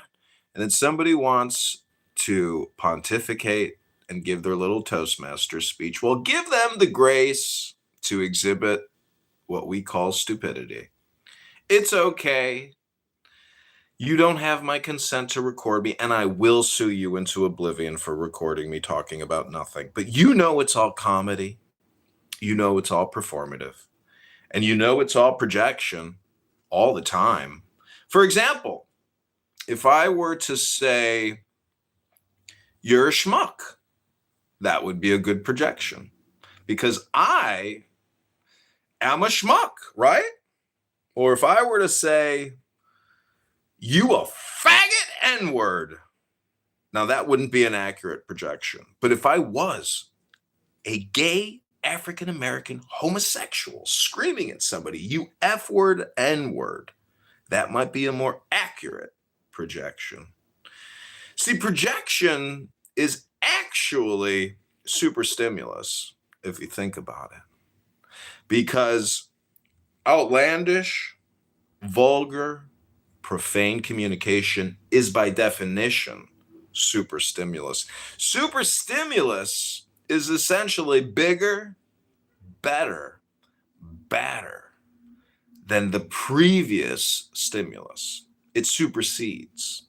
So if I had huge tits and a great ass and everybody wanted to F me, well, I would be a walking super stimulus. I was at the beach the other day, and I saw a trans man or a trans woman. I'm not sure how it works specifically. But this man had a massive set of fake tits. And I wasn't aroused. But I was aroused in the sense I said, oh, look at those tits! And then I realized it was a man with tits and a beard. A bearded, titted woman. But it wasn't a woman, it was a man. And so when you ask some people what is a woman, or what is a man, or what is Clubhouse, or what is a cell phone, it turns out that it's not a circuit board with a gold backing and a super semiconductor chip manufactured by a little China hand in Taiwan. It is actually a hypnosis. It is actually an experience. And every experience is specific to that individual. Just like when you get into a car, it is a very personal experience when you get in a car. And guess what happens when you get in a car or a room on Clown House? It becomes a unity. You and the room are one, just in the same way that you and your car are one.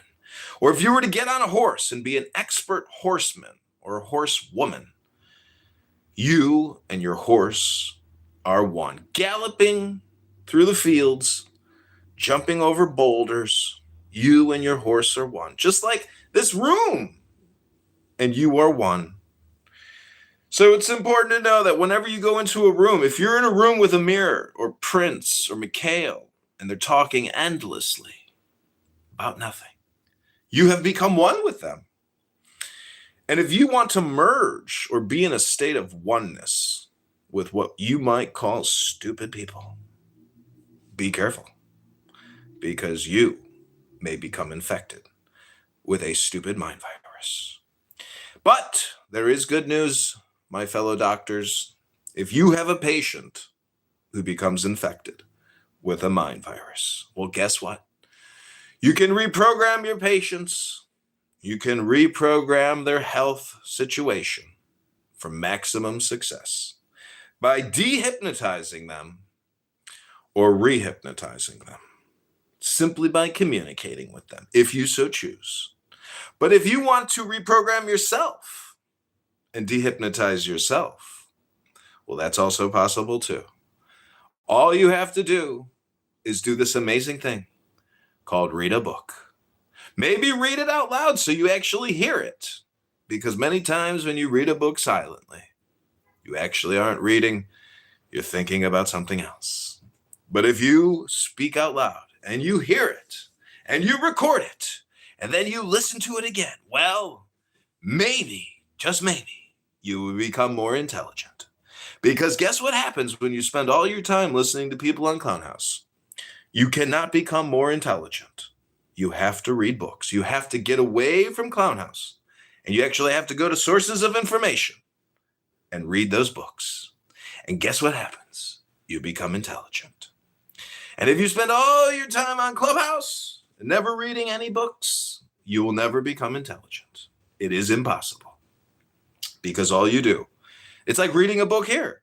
If you just listen to it, it's an audiobook. This app is actually just a pre-recorded audiobook. I don't even think a lot of the people speaking are even alive. I think they're just AI chatbots sent from stupid AI Incorporated, aka the US education system of babysitting. In fact, if they wanted to cut the federal and the state education budgets, we could save $100 trillion a year just by saying, go to the library. Stop listening to all these stupid people talking all the time, aka your teacher. A member in the teachers union. So TDS. And absolutely doesn't care about the fiscal crisis. They just want to get their pension payment and get their monthly salary. And don't forget, healthcare is a human right. Medicare, Medicaid is a human right. And without it, we'd have revolution. But it turns out that there are hundreds of billions of dollars a year being billed by fraud, by foreign agents engaged in Medicare fraud, Medicaid fraud, advanced criminal networks that span the globe, ripping us off from Cuba to Russia. Oh, look who it is. Hi. Hello, Em. How are you? I'm good. I'm sitting here doing a long-form hypnosis. How are you doing? I'm fine, thanks. You know, I was in Chillism listening to Concrete, and I think he was out on a walk or at a work site or something. And it's just so funny to listen to people who want to do this like lofty dictation on this app. And then you realize basically it's not, they don't even care what the topic is or what the conversation is about. They want to go for like long periods of time doing this like lofty communication. And I was just laughing because I'm like, you know what? I'm going to try that. And so what you just heard was me doing like, imaginative communication for the sake of just communicating, like pontificating, knowing that what I'm saying is actually a hypnosis. And I hope it's funny and I hope it's intelligent. And it's like a way to use words you've never heard before. And then you're like agreeing with it. And you're like, how am I agreeing with this? Or I'm laughing. So that's my contribution. It's proprietary. It's copyright, trademark. You can't record me without my express written consent and permission, or I will sue you into oblivion.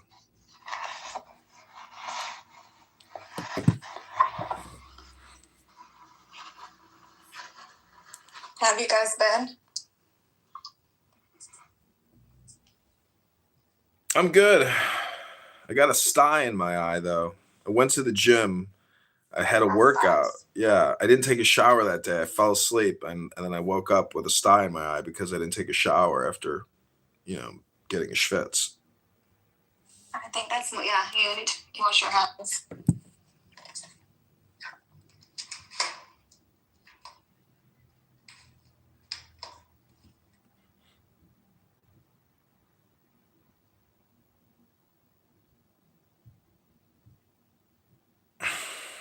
So right now, at this very moment, if you go on Google, YouTube, and you type in John Kitover, you will see approximately 30 phones recording 4 different clubhouse rooms talking about what's in the title of this room.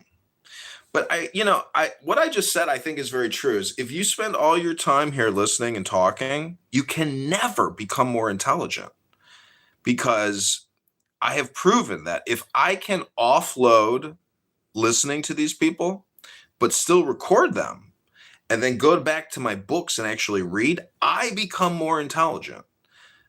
But the people speaking in the rooms just are not, because they're not spending any time trying to become more intelligent or read anything. So I just find it amazing that I can basically avoid pitfalls or like step into a booby trap. And I'm trying to set up booby traps for other boobies to profit from these boobies.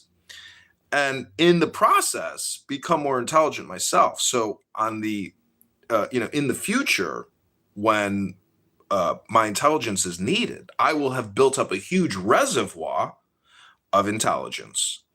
And the truth is, if you are actually given the ability to speak without a censor, you can prove beyond a reasonable doubt that you're actually having a debate with a stupid person to the audience and win the trust and confidence of the audience, because you're actually far more superior in intelligence. And part of that is emotional intelligence.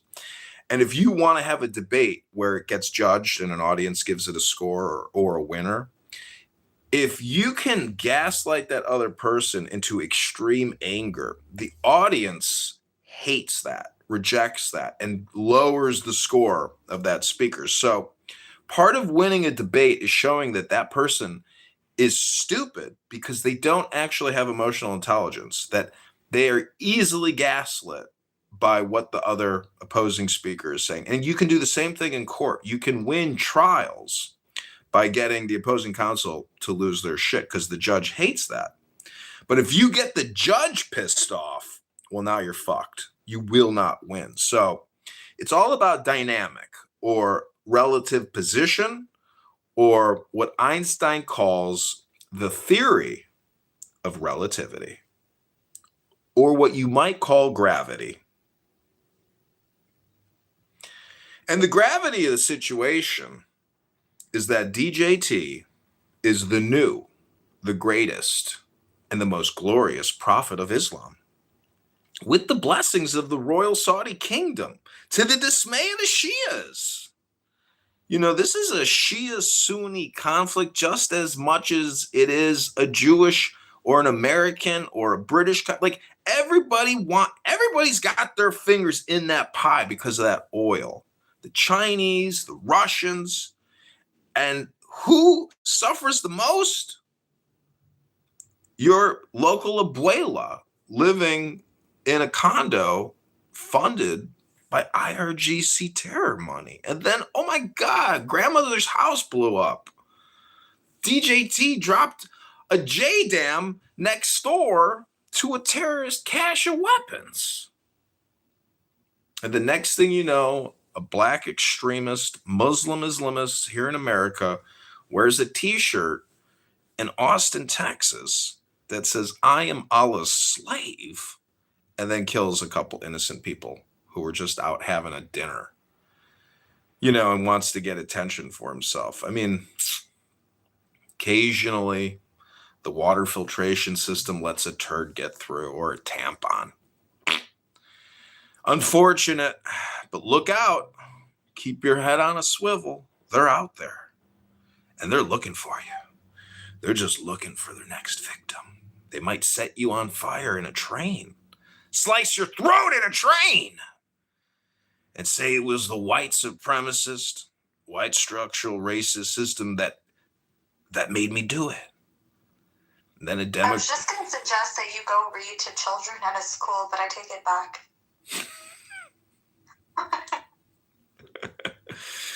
Well, I read on YouTube. But I make all my videos, not for kids. Like, there's that option on YouTube to say, is this video made for kids, for children? And I always choose no. This is definitely not made for children. This is an adult communication. What's new in your life, Em? How's your love life? I heard you got engaged. Did you? That's cool. Did you get engaged? No. Oh. No. I just got back from a ski trip. How was it? It was really nice. Where'd you go? To my cottage. Nice. Is it near Mont Tremblant? Yeah, it's in Tremblant. Oh, wow, that's beautiful. Mm-hmm.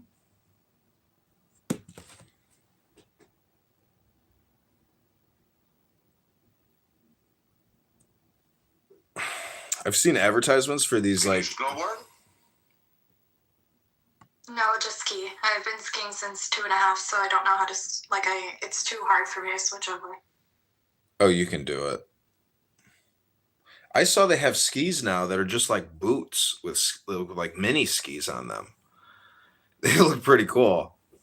I don't know if you have as much control, but these guys seem to have like a lot of control. Like mini blades?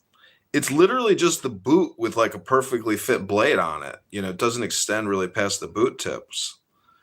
It sounds like a skate. They're skis, but like the base of the boot is an actual ski. Like they're new. Oh. I assume they're new. I saw an ad for it like on, Instagram. Yeah, no, I don't know what those are. I've never seen them. I know that they banned mini blades because my dad used to do that. They banned it? Why would they ban it? I don't know. I think that you don't have as much control. Like they go super fast. Oh, I see. I don't know if it's banned everywhere, but it is banned in Canada. Oh, they're trying to prevent injury. People getting hit and stuff. I've seen people get seriously injured skiing. I mean, people die, regularly skiing. I just had a kid come into the hospital and he's paraplegic now from a ski accident. Oh my god. Serious? Yeah. What did he hit? Did he hit anything, or it's the way he felt? He hit his head, but it injured his spine. I guess the shock. Wow. Yeah. Sucks. And he was a good skier too, crazy. It makes me think back, when I learned to ski when I was younger, nobody wore helmets. How crazy is that? Well, it says a lot.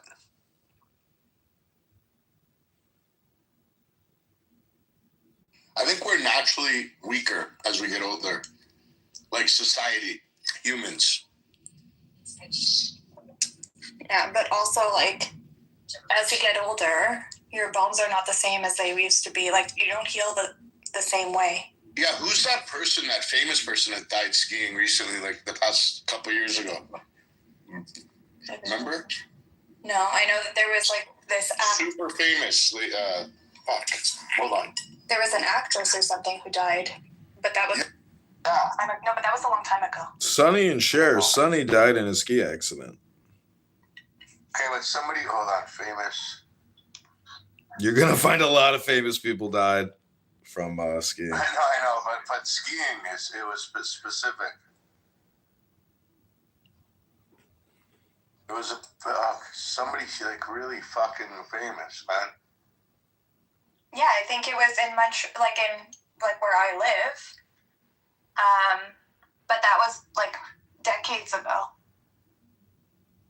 Well, okay, so Sonny Bono. No, this was somebody like recent, like a couple years ago. Well, then I don't know. It happens every year. Probably hundreds of people die skiing. Just like every year, 60,000 people die in car accidents. I mean, you're dealing with what's called physics. I think more.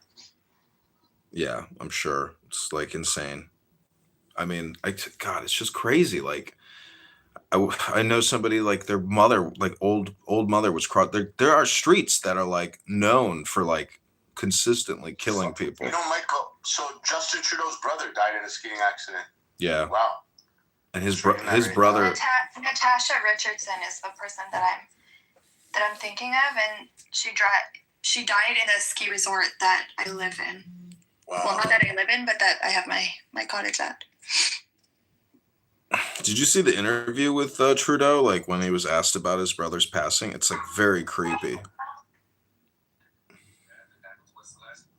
Wait, say that again?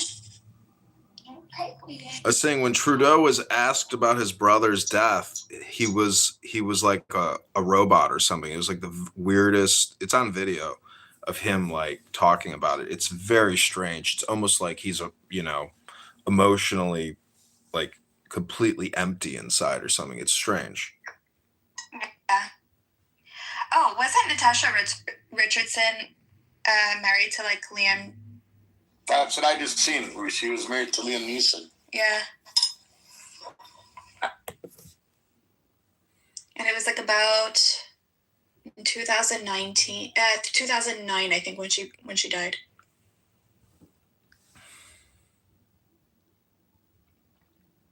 So what's anybody know what's happening in Israel at the moment, Tel Aviv, etc.? Because I've heard there's been attacks and stuff. Hello, Queen. We don't hear you. Hello?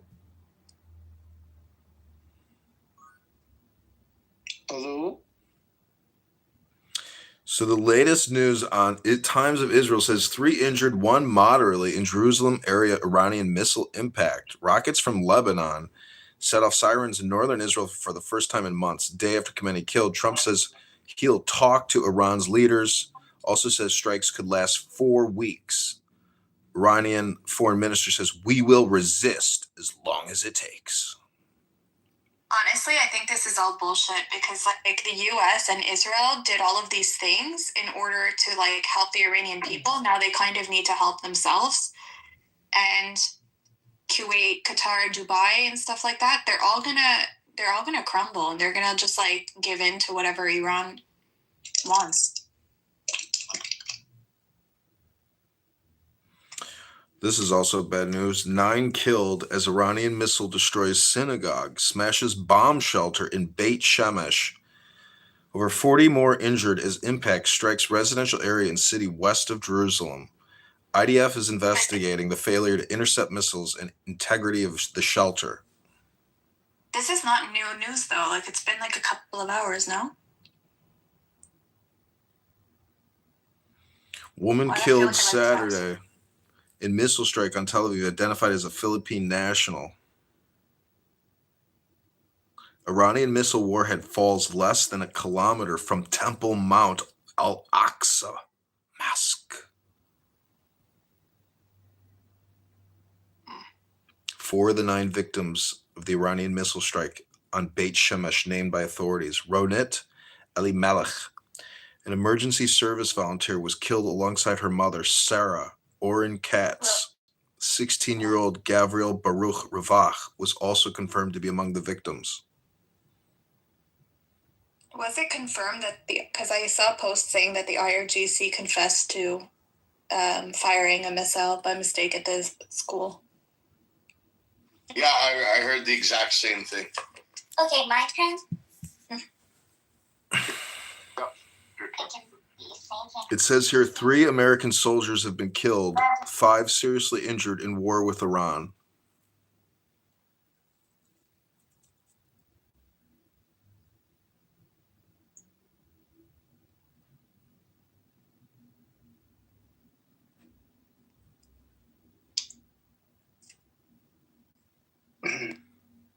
Iranians and Jews celebrate Khomeini's death shoulder to shoulder in North London streets.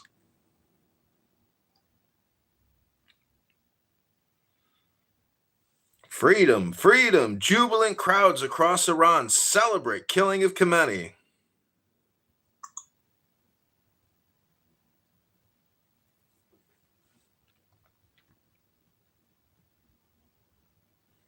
Hello, Museum.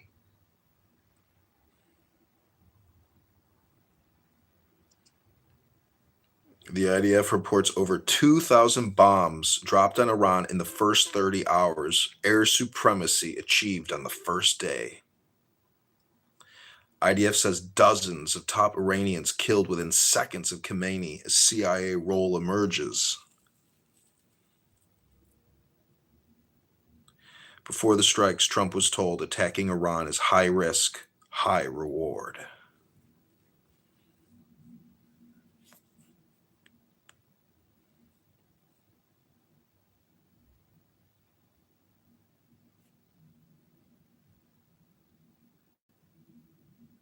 All right, John, I'm going to go in the hallways, bro. I'll talk with you in a bit.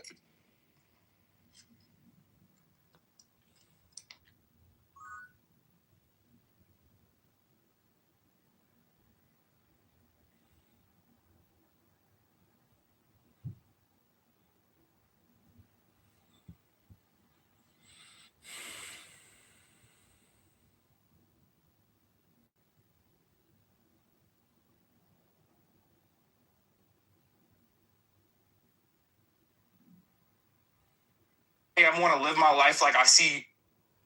I'm sorry, boo. You know.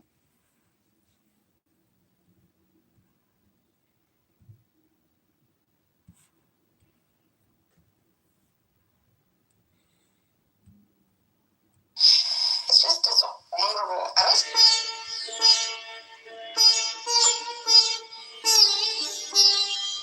Given the Earth is round, it's just a given fact.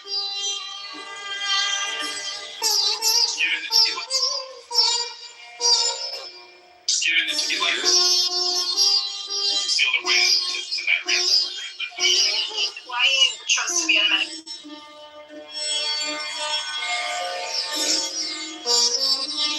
Whatever. No, here's what I'm going to tell you.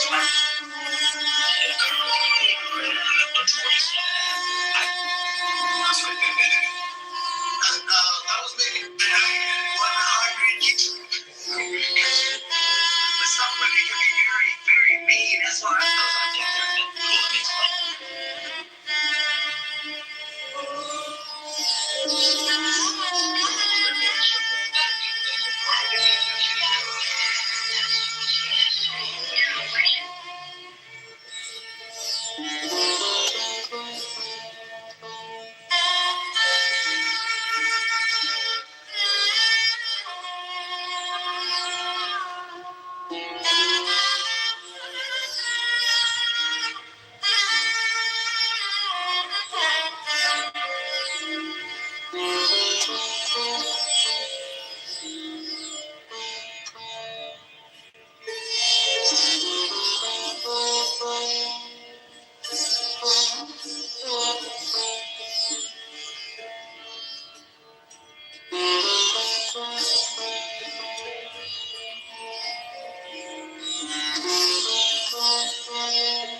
Main devil, I mean, I'm cool. That shit, you can't even swallow that shit. I've never